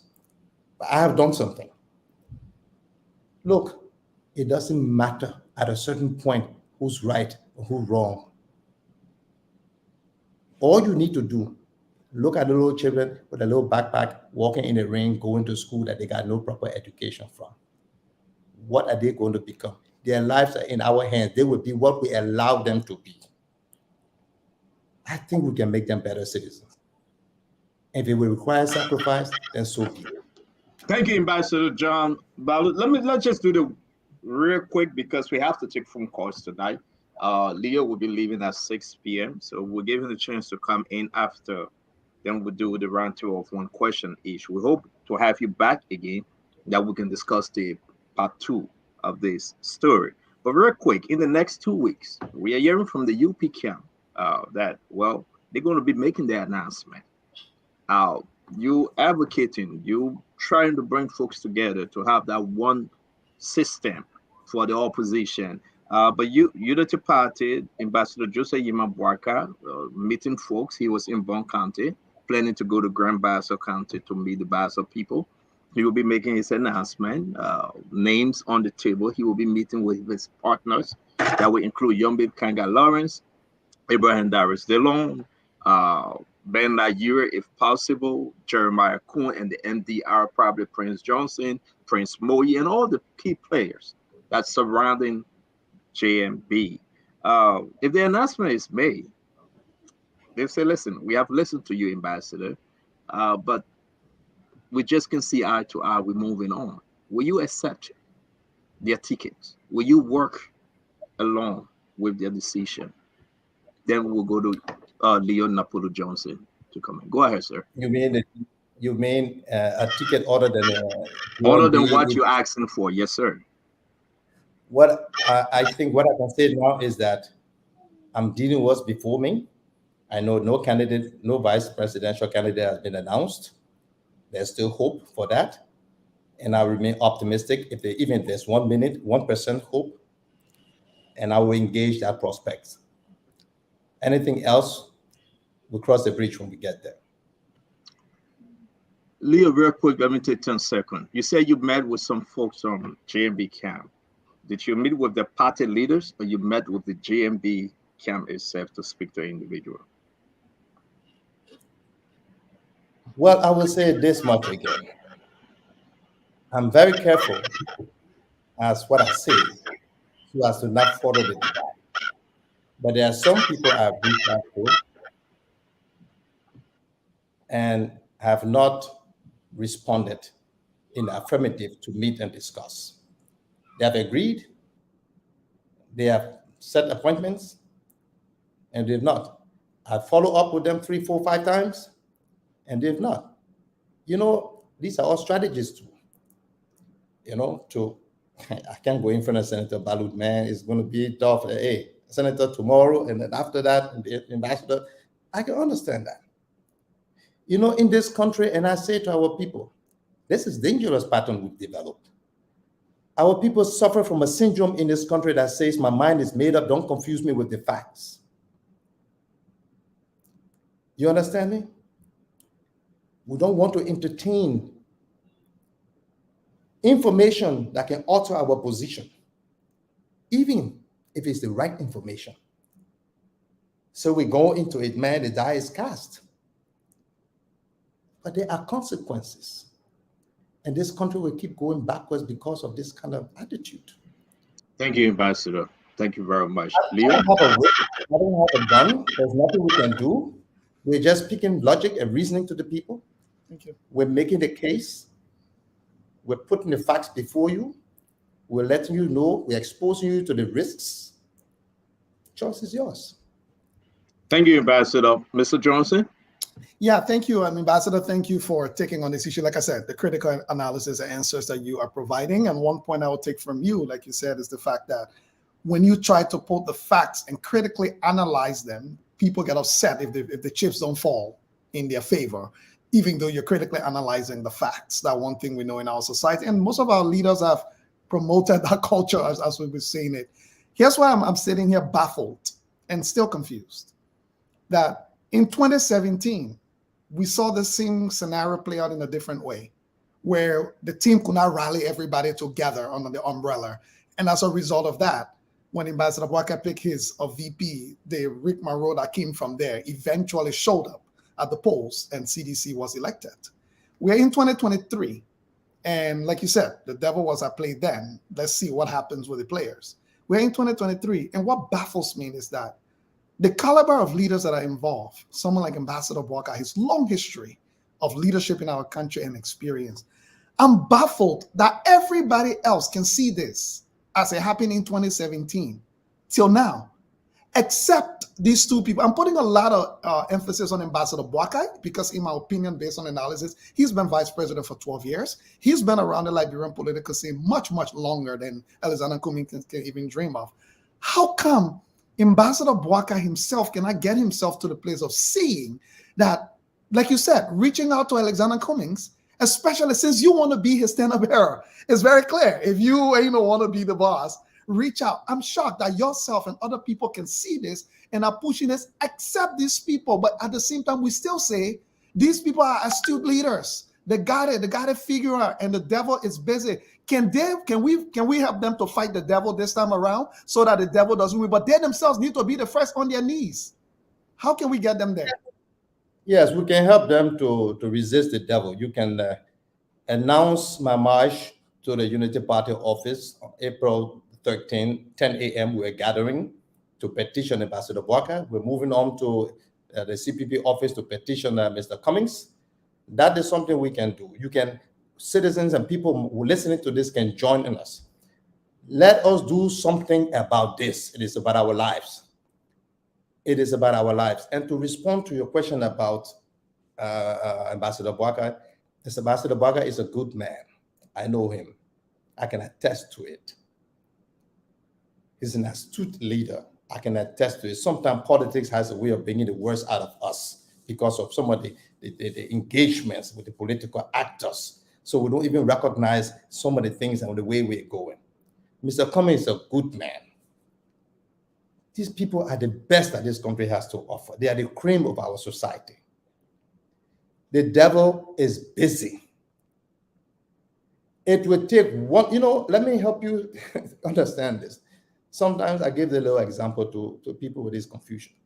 If I throw a stone at you, it hurts you, throw a stone back to me. And the next thing you expected is I will throw it back to you. And each time we send it harder to inflict more wounds. Who is that person that can stop it and reconcile? The last person who's been hit by the stone.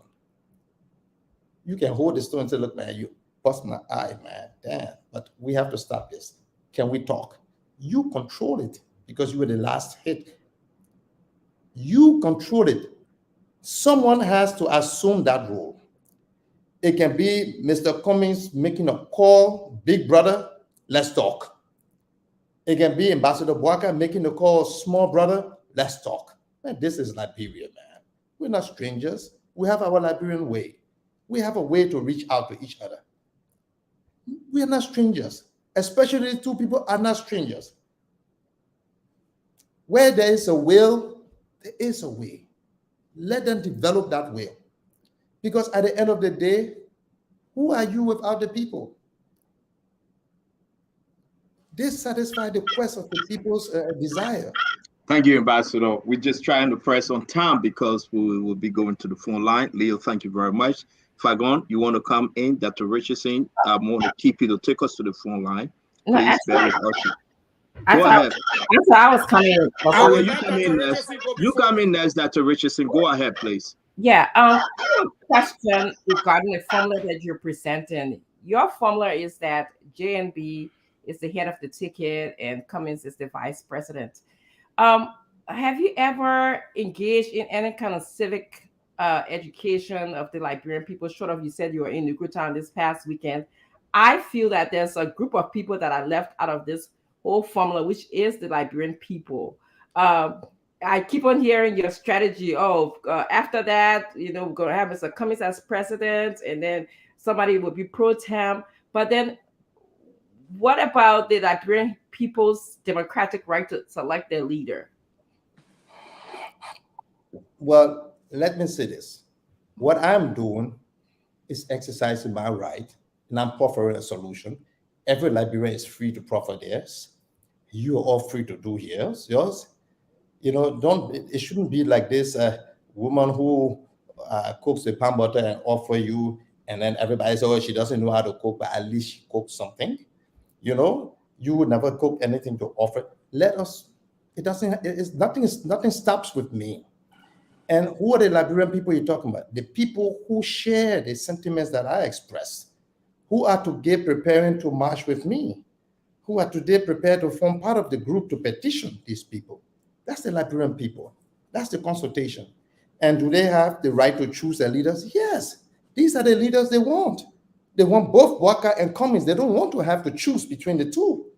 They don't want you to embarrass them with the choice. They want both. Why should they choose one when they can have both? So that's the Liberian people. And I'm just to ask another question, if I can. I'm sorry, I come from a very evidence-based type science approach. I know, I follow you. I know. The people who march with you, thank you. The people who march with you, would you say that's their sample for who want Bouakai and Cummings as leaders? That's your generalization of the Liberian people? Well, unlike you, I'm not a scientist in human behavior.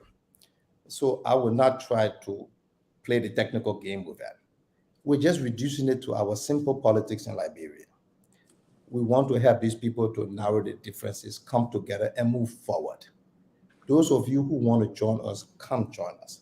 I wish we had more time to put it, but because of the urgency, I know they can announce it any minute. That's why we just brought it too quickly. This is something that you need at least 2 weeks, 3 weeks to plan. So yes, we may have a good number. No, we may have a small number, but it doesn't matter. For me, it is more symbolic than substantive. We just want to make this appeal, knowing that this represents the majority of the people, even if they don't turn up because of circumstances and the lack of time to properly plan. So I'm sorry, you speak of empirical evidence, evidence-based thing. If you have specific questions you want to ask me on it, let's go. But if you're asking me that all those who are turning up believe in the Bouakai Cummings ticket, of course, yes. All those who 90% calls that we receive, yes. But let me say this much also. As we've been having series of calls now, there are people planting other people to send derogatory statements, to say negative things, to make the call seem unpopular, to say things about my person. But we all know this. When you've been in politics as long as I've been in, you grow elephant skin, you get thick skin. And all these things are distractions. Sometimes even with the exchanges on Facebook between the Cummings and Bouakai, the people who provoked you are not even from the Bouakai camp or from the Cummings camp. They're the cyber team from the CDC throwing things to provoke you and insult you, putting pictures and saying the worst of things about each other, pretending to be one of yours. We have to remain focused on the object. Everything else that doesn't add to our objective is a distraction. I have one last comment. Thank you, Dr. Richardson. Let's get back to you. I want to say to you, thank you very much, Ambassador John Ballot. It's so good having you. We hope we can have you after the ticket is announced. And I also want to say on the 13th, I just spoke with the CEO in Liberia for the network. Spoon will be present. They will carry you live on the network. That's our contribution to your effort. So Spoon will be there. You don't have to pay. I asked her to give you and to cover your entire event from the Unity Party headquarters to this ANC headquarters. Just give them the time, the schedule. They will be there. And I appreciate you. You're making great effort in this. But I have my own 2 cents. They will be announcing the ticket pretty soon. Everybody is gearing up. And I hope what you're trying to do, God bless your heart. I want to say I have to leave because I'm staying in the office, but we'll have to turn the show over to the good folks on this side. Let me share something with you before you leave quickly.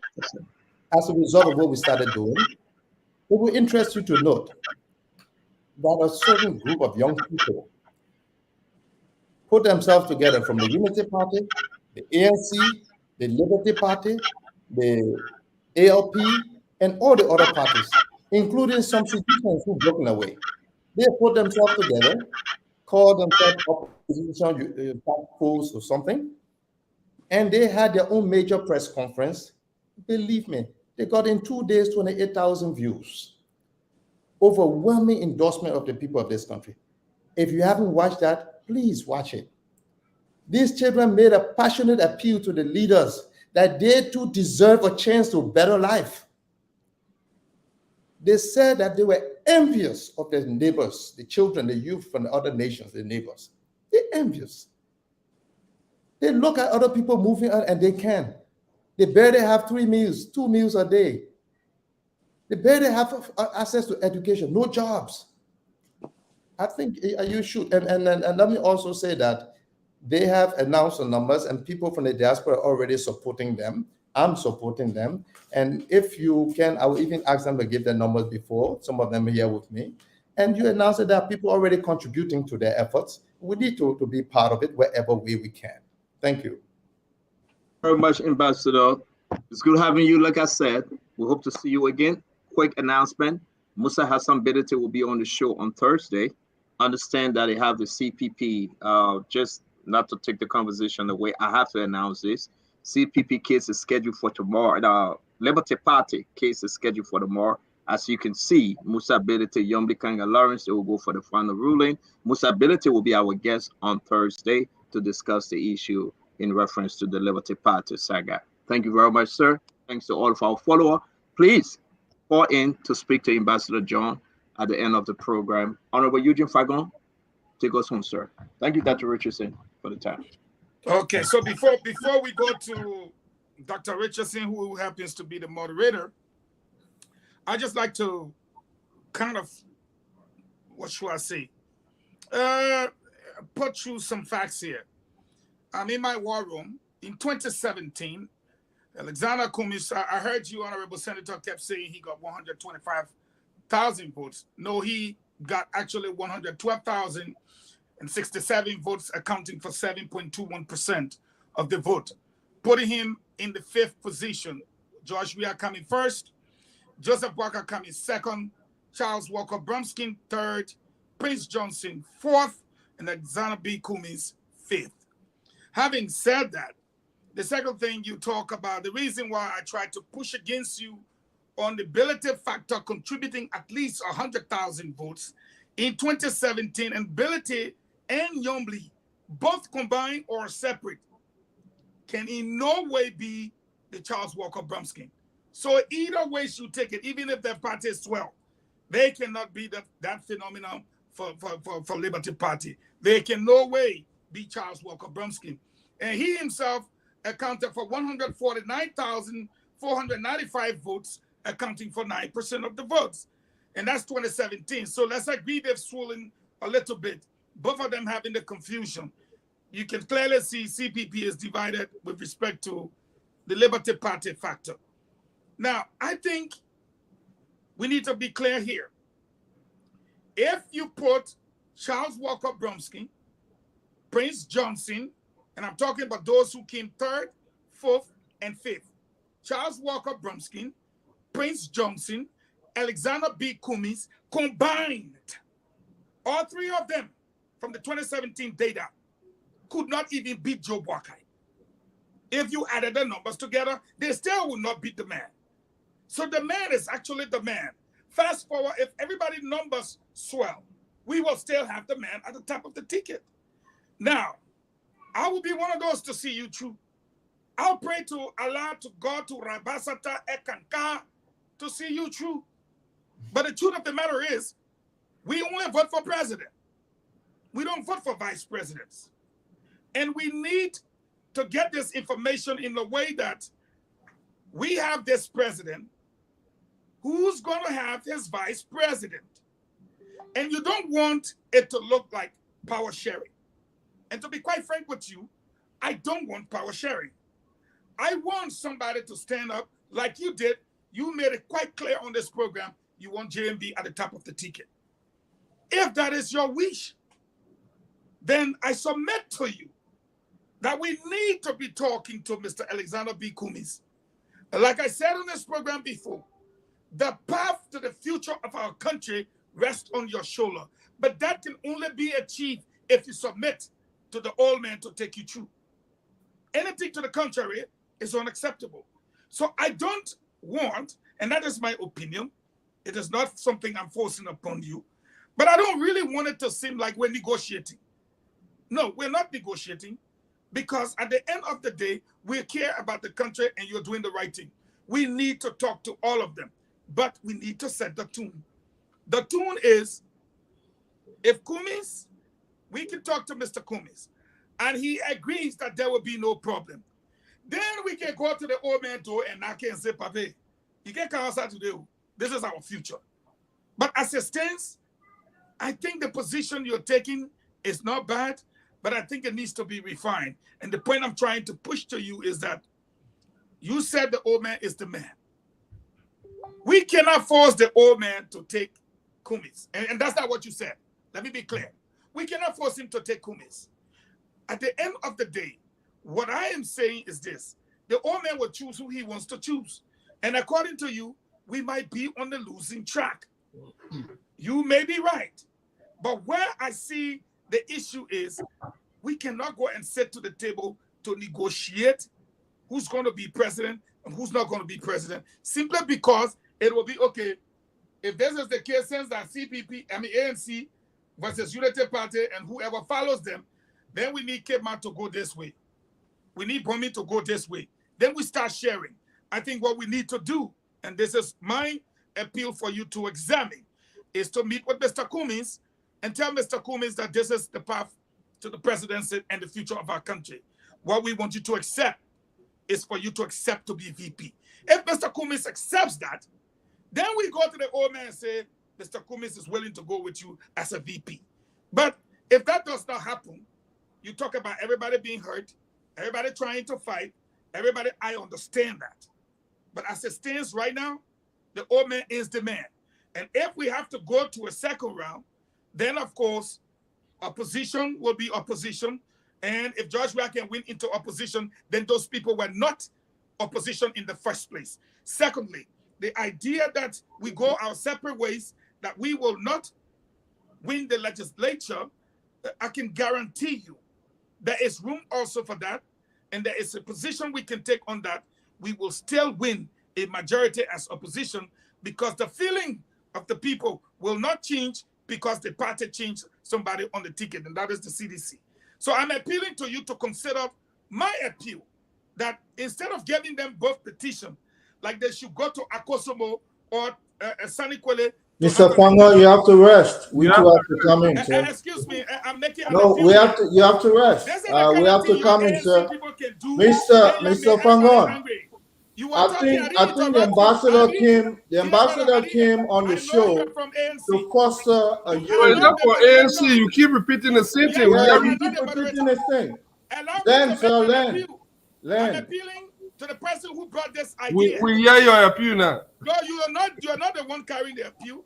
This is the attitude from the ANC people. No, but Fango, forget about ANC and CDC. The fact about the matter, the ambassador is on a conciliatory tone. Am I in my You can't accept this, you can't accept that. That's the same ragamuffin to avoid it. Until the moderator stops me, you are in no position to stop me. No, I would be in a position to stop you from going because I didn't know that. Okay, guys. We have order on this show, please. You know everything. You have to give the man the chance to explain himself. He came on this platform to trying to put words in the man's mouth. He's trying to put words in his mouth. Okay, it is 6:13. I'm sorry, guys. It is 6:13. Now your mouth are you see? Now your brain are you see? Mr. Fagon.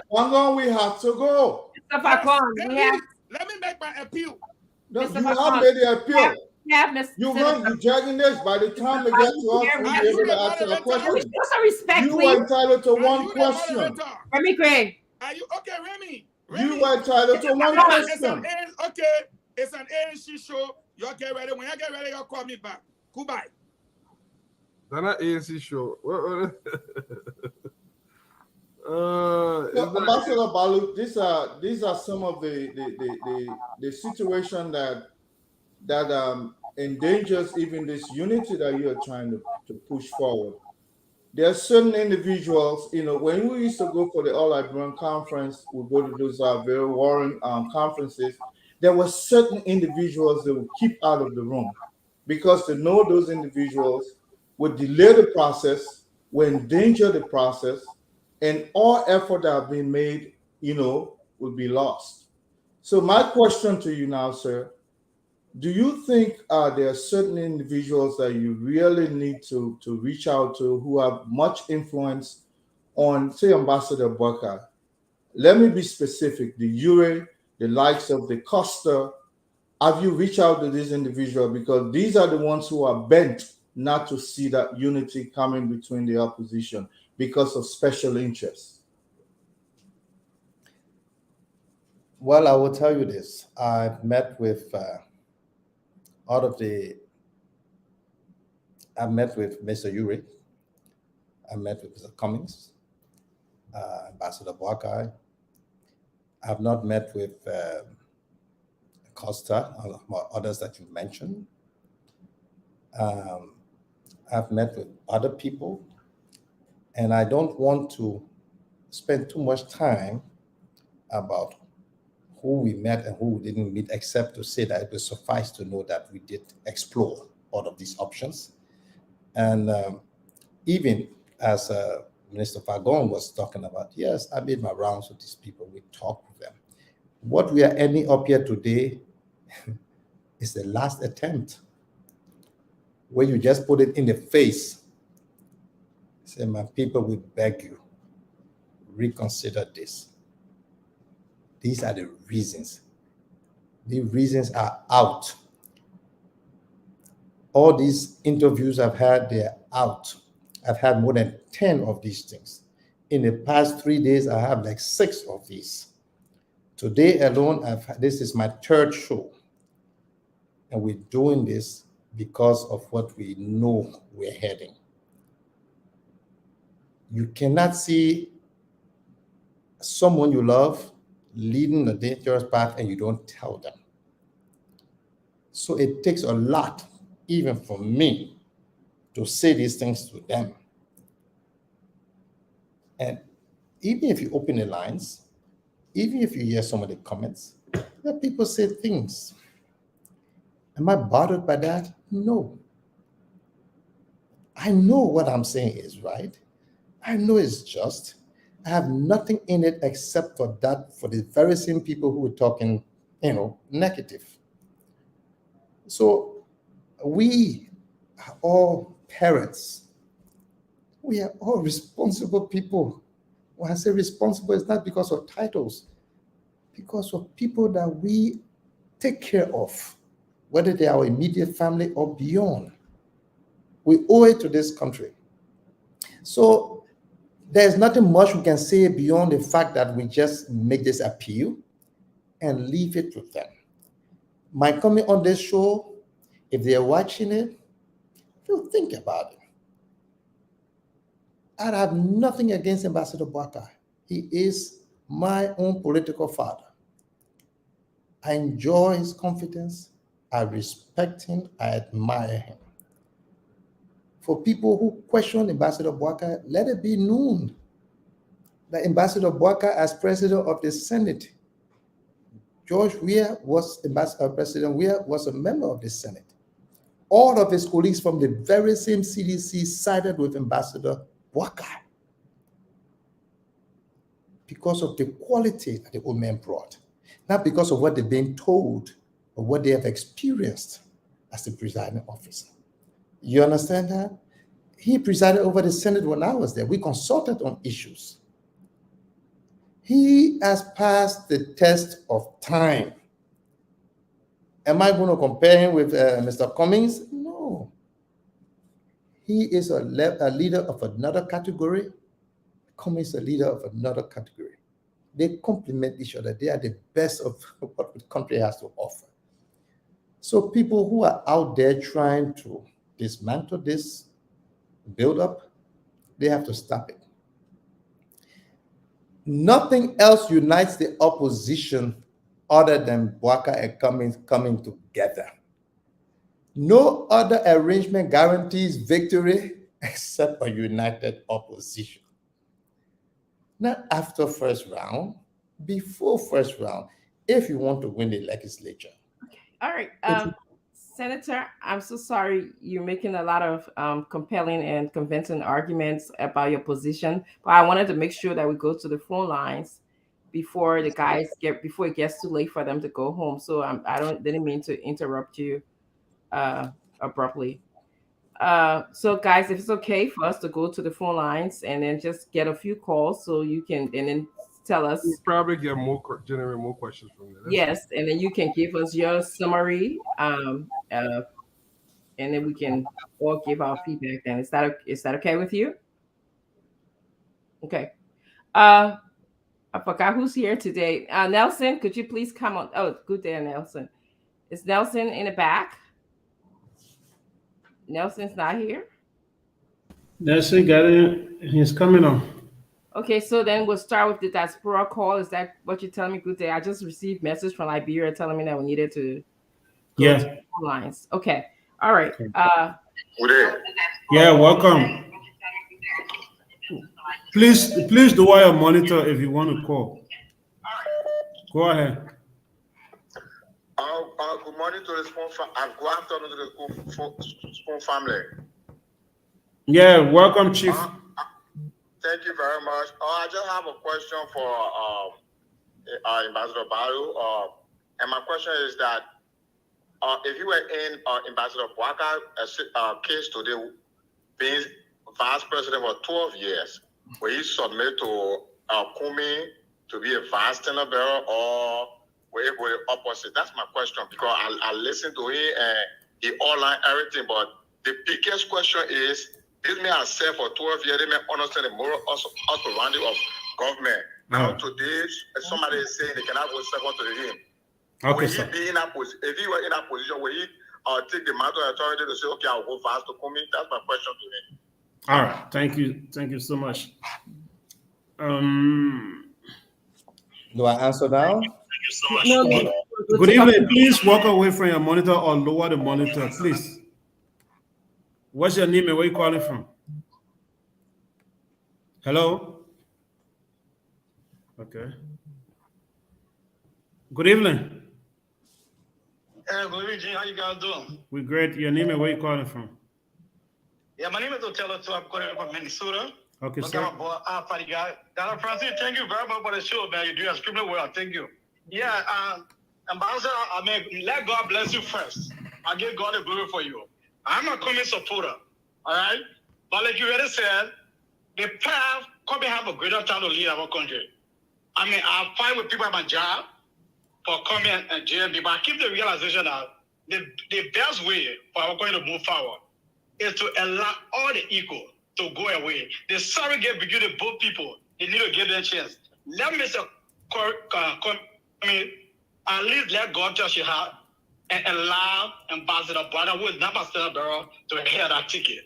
When Ambassador Barker had that ticket, he's old. Who knows? God has the life. He might end a turn, he might not end a turn. Like Dr. Richardson always say, look at age factor, all of that. So if we look at age factor, all of that, then let's put in place, okay, if Pastor Wade will serve a turn to the end, if Pastor might not serve a turn, Mr. Kwame can take over the country, and this country, our prosper lives will give Mr. Kwame for the next generation. We want to go back. We don't want to be here, but we want a better life. We want to go back. Thank you. All right. Thank you.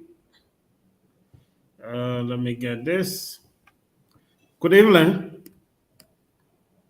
Hello. Hello. All right, let me get another caller. Hello. Hello. Yeah, your name and where you calling from? My name is Derek. I'm calling from Minnesota. Okay, sir. Go ahead. The best thing, the best thing that can happen here is that, like the ambassador said, all these surrogates should stay out of the room. Let Mr. Comey and Mr. Boaga sit there and make the decision for the sake of Liberia. All these surrogates, the Costa, the Ure, the Ability, the Mariah, they need to stay out of it. That's the only way it's going to work. Okay. All right. Thank you. The number is on the screen. +231 555 11 11 99 is the number. Hello. Hello. What is your name and where you joining us from? Yeah, this is Tommy. This is Tommy from Virginia. Okay, sir. Welcome. Yeah, I just want to say, thank you to the ambassador for being on. This is something that we all, the majority of us, want. For my message today, though, and if you guys can just oblige me, I need to send a message out to all the young people out there, just for a few seconds. To my brother, my sister, everybody, young person, if you are able to register to vote, please go and register to vote, because this election is possibly going to be the most important election of your lifetime. The youth vote in Liberia is the most important vote. Nobody can even win community chairmanship without overwhelmingly winning the youth vote. However, the young people are the most exploited demographic of people in that country. When they wanted to fight the war, they turn to young people. When they want to run election, they turn to young people. War is over, they call you Zogo, they call you disenfranchised youth, they call you names. And I'm going to end on this. There's an author in the U.S. called Simon Sinek. He wrote a book called Start With Why. If you are supporting a candidate and you cannot articulate one reason why you are doing that, it's not about who, it's about why. Why you're voting for that candidate. If you cannot articulate one way in which that candidate can transform your life, then you need to pivot somewhere else. Thank you so much. All right. Thank you so much.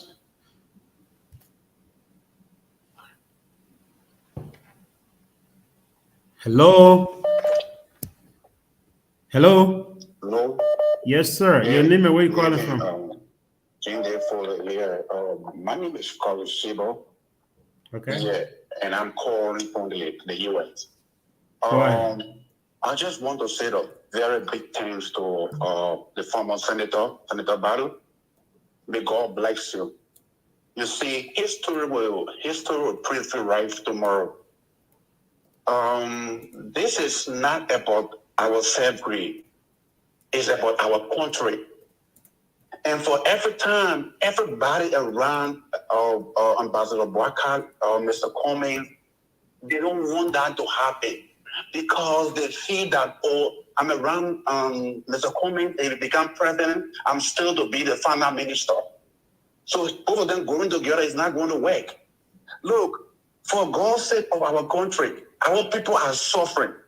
Okay. Let them put the differences aside. Look, the thing have been proven over and over. Everybody that call will tell you that, yes, indeed, this is the only ticket that can beat George Weah. George Weah cry on his knee every day. He goes to Nigeria. He goes to the modern man for the ticket not to go. Why can't this guy see reason and put everything aside and at least for God's sake, man, for God's sake, let them do everything and put the guys together. I was just in Liberia again. Everybody that I ever talked to. That's the problem. All right. So thank you so much, former Senator. May God bless you. All right. Thank you. Thank you. Okay, let me get this. Oh, I lost that call. Please walk away from your monitor. Hello? Hello? Yes. Please, you are the only female caller, so let me give you time to lower the monitor a bit. What is your name and where are you calling from? I'm Moise Gabla, calling from the old room. All right, go ahead. Hello? Yes, go ahead. Make your point. Okay, my point is, I don't want people saying that Joseph Boakai didn't die anything. It's only God that has the lifespan of anybody in his own hands. So we shouldn't use that to say, oh, Mr. Boakai will die anytime, so Kumi should go as fast. No, we shouldn't do that. But looking at the political ladder in Liberia, we know that Kumi is just coming. So Kumi needs to go along with Boakai. That's all we are saying. Okay. All right, thank you. I think studio have problems, so Nelson just joined us. You are muted, Doctor. Yeah, thank you very much. Good day for facilitating the diaspora call, Mr. Senator Palu. We have the Nelson Colette in the studio. He's going to take calls from Liberia, so please bear with us for another 5 minutes or so. Okay, Nelson, can we just take about 5 or 6 calls from Liberia?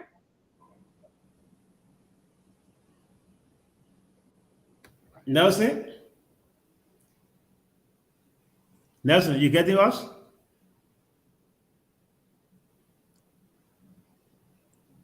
Are you getting us, Nelson? I did get her. James, are you there? Yes. Okay, yes, go ahead. We can hear you now. Go ahead, Nelson. Okay. I did get a text that there's heavy storm somewhere where they are, so that might be affecting the internet system. I don't think Nelson, are you getting us? We'd love to take calls for Liberia, but okay. All right, let's move on. I'm going to give the opportunity, Mr. Senator Balu, to just respond to what you heard the callers say and also make your closing comments, and then we'll just say goodbye to you, and we'll make our closing comments as well. What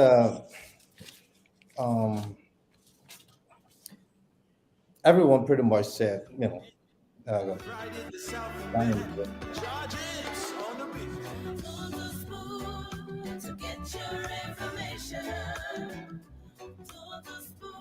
Nelson, you playing music.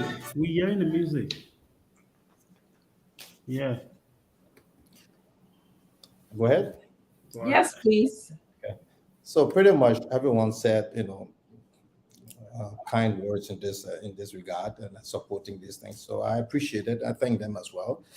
If you have calls you can make, if you have anybody within close proximity of these people, use your advantage and call on them to take time with this process and move outside of the box views on this and reflect a little bit more.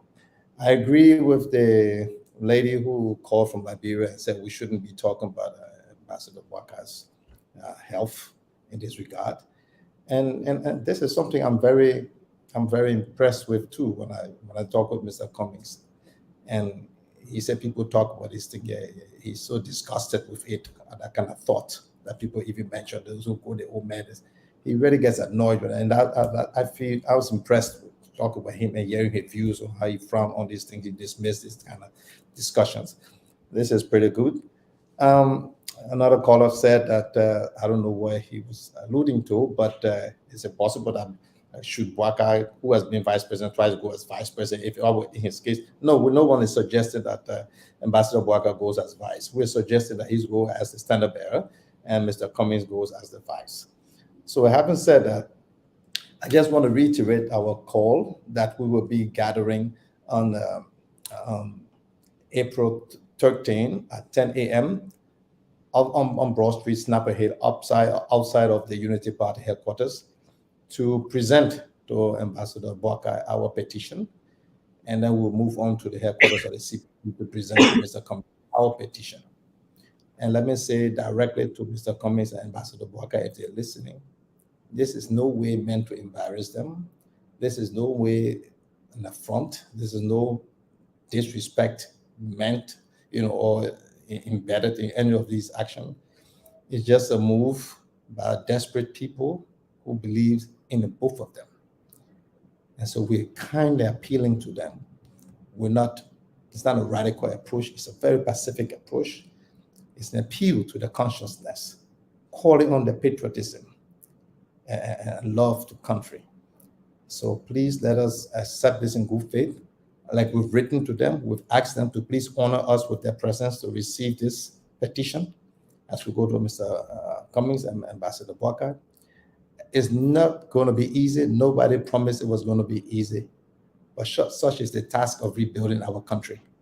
Believe me, whatever difficulty you're experiencing now doesn't match a third to what the citizens of this country experience on a daily basis. So it is worth it. It is worth it. I'm your younger brother. I'm your son. I refer to you as such. I defer to you. I hold you in high esteem. The country holds you in high esteem. And we want you to please listen to us. to President Sirleaf. I appeal to her to get involved in this, resolve this crisis, put this country back on course. She is the mother of Liberia, to whom much is given, much is expected. And let me narrow it down to all those beneficiaries of a united opposition, those who benefited from the unity of the opposition bloc should be in the forefront of maintaining this. As it is in the credit union, the SUSU, this is a political SUSU. You benefited, it's time to give back to this strategy because you are the empirical evidence. You are the living witness. Your testimony has weight. Let me call the numbers of these organizers who are there. If you want to form part of it in Liberia, outside, for those who want to support them, is 07777 08060. I repeat, 07777 08060. 0880 783 324. 0880 783 324. They have the leadership, they have the organization. I'm giving them my support because they are giving us support in the endeavor that we've embarked upon. Join them. Don't let these children be alone in this. Join them in numbers. Can you repeat that first number, the 07 number? Okay, the zeros, and then you have 4 sevens after that. Okay? 07777. That's 4 sevens. Then you have 08060. Okay? So I just want to thank you for this opportunity. It's been an honor and a pleasure. For those of you I've watched you and followed your argument, I must commend you for it. Don't go for 1 second to thinking that your impact in the Liberian society is of small size. It's very significant. May God bless you for your efforts. Thank you. You are muted, Doc. I'm so sorry. Thank you, Senator Balut. It was a pleasure having you here today. Please come back again to continue talking to the Liberian people. Thank you very much. So we're just going to actually close the show. The internet problems in Liberia, Fadiga, I just got a message. I would have loved to have after. Yeah, the callers were going to kill the line. Yeah. But so yeah, then we'll just leave it at that because actually. No, I got my closing. I'm finished my closing. You're in my town. Good to say something. You muted. You muted. People texting me saying how we kick Minister Falcon out. Yeah, the men were talking. You were trying to. I didn't. Falcon left on his own. I want to apologize to our audience for what happened on set. I'm actually, as you can hear from my voice, there was kind of some mix up in moderating today. Falcon started the show, and then Stanton came on, and then I was here. I wasn't even sure if I was moderating or not, and then this stuff happened. But we apologize to you, audience. I'm sure we're going to go back and talk things out. We're facing that play. We're smoke the peace pipe. Mr. Falcon is definitely still a part of this team, and we'll definitely do our talking in the back. So thank you for joining us. I hope you got a lot out of this conversation here tonight. I see Mr. Al Hassan Foleda is blowing, but we have to end the show. I mean, okay, to your closing. I'll let you do your closing. No, yeah. Mr. Ballard said everything that we've been saying, and he said one thing, and I actually had to write the quote down, and I have to go back to read it. He said, the Liberian people say my mind is made up. Do not confuse me with your facts. Honestly, that's one of the I don't even know how to say it, but that is typical of our people. When their mind made up, even if in the face of mountain of evidence, they just do not want you to say the fact. I've seen that in the diaspora. I've seen that back home. When people hold position with a candidate or with anything, they do not want you to confuse them with the fact. In their mind, if you speak the fact, It will either reduce the power of the opposition, will make them weak. But honestly, Falcon started something, and I wish he was here for us to debunk it. The notion that everybody want to push. Look, the calling of Ambassador Boyka or these elderly statements to come together, it doesn't mean that one person is more important or one person has more power or leverage. No. We are saying that in union success is sure. We are saying that if they both come together, our chances are more likely. The notion that we have to roll the dice when we can just call the case, I don't see why we want to roll the dice and play gamble when we have evidence, something to show that when we were together in united, we won election. So I mean, nobody can argue on this. Some people call us sell out, this, that. No, for some of you, we do the work for you so that you do not have to think. So you do not have to even say that. We're making the calls back home. We're talking to the people on the ground. We are in contact with our people. Listen, I love Cummings. I supported Cummings. Nobody forced us to join. Nobody ever reached up and said, "Oh, join ANC or join something." I chose him for personal reason. I chose him to stay away from endorsing one person over another. But who would not like Mr. Cummings? The man is a fine gentleman. We all know. But the fact of the matter here is, and I want Mr. Falcon was preferring that oh, this person should beg and so much. No chest pumping here. Nobody has the number. If election was held today, chances are Mr. Boyka might most likely come second. When the election go one-on-one between him and President Weah, he will most likely lose because the opposition, once they go into this with this unity, chances are more people will not even join ONSA. Some people will either stay home, and we do not have the excitement. If you look around Liberia right now, what do you hear? You keep hearing every bad thing that going on in the country. It seems like the president have purchased you gotta go home. Every media institution in the country, nobody say anything about what going on in the country. What are we hearing? Oh, 10 party join the CDC. Oh, the 4 party join the CDC. The CDC is building on momentum while the opposition momentum is going down. And what is killing the opposition is overzealous supporter of both parties. Everybody have taken position. One of the bad things that we got is people have taken on the bottom line, nobody taking on the bigger picture.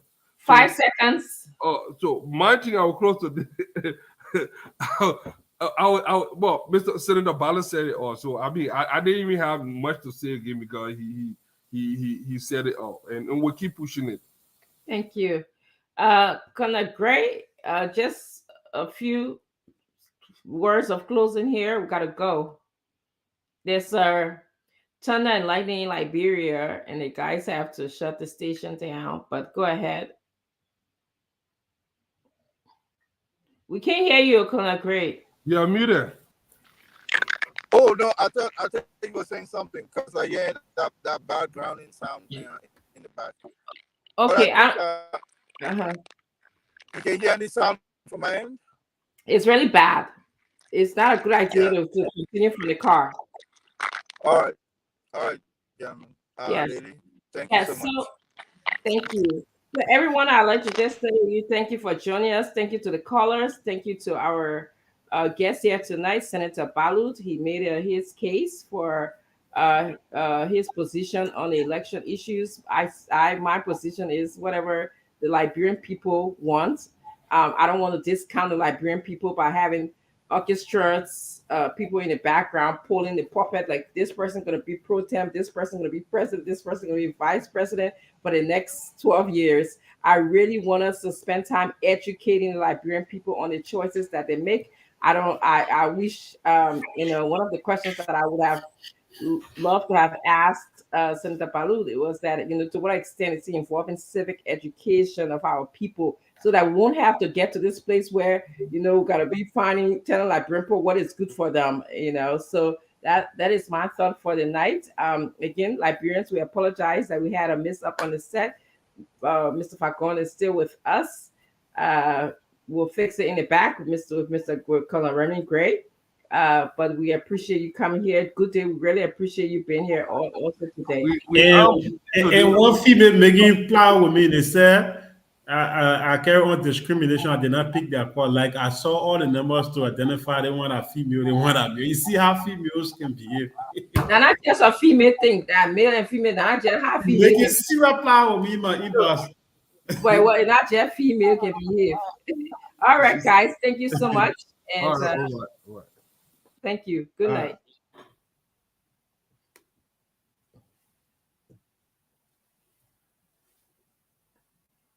Nelson, are you there? Nelson? Nelson Kola, are you there? Nelson? All right, folks. This is how we love to go home. And the next time you're going to listen to the team is going to be at 8 p.m. tomorrow. And it's already after 12 here. So 8 p.m. Liberian time, the team will be here tomorrow to start a new brain edition of the program Spoon Talk. My name is James Samuel Gude Flomo, and this is how I love to leave you. Have yourself a pleasant night.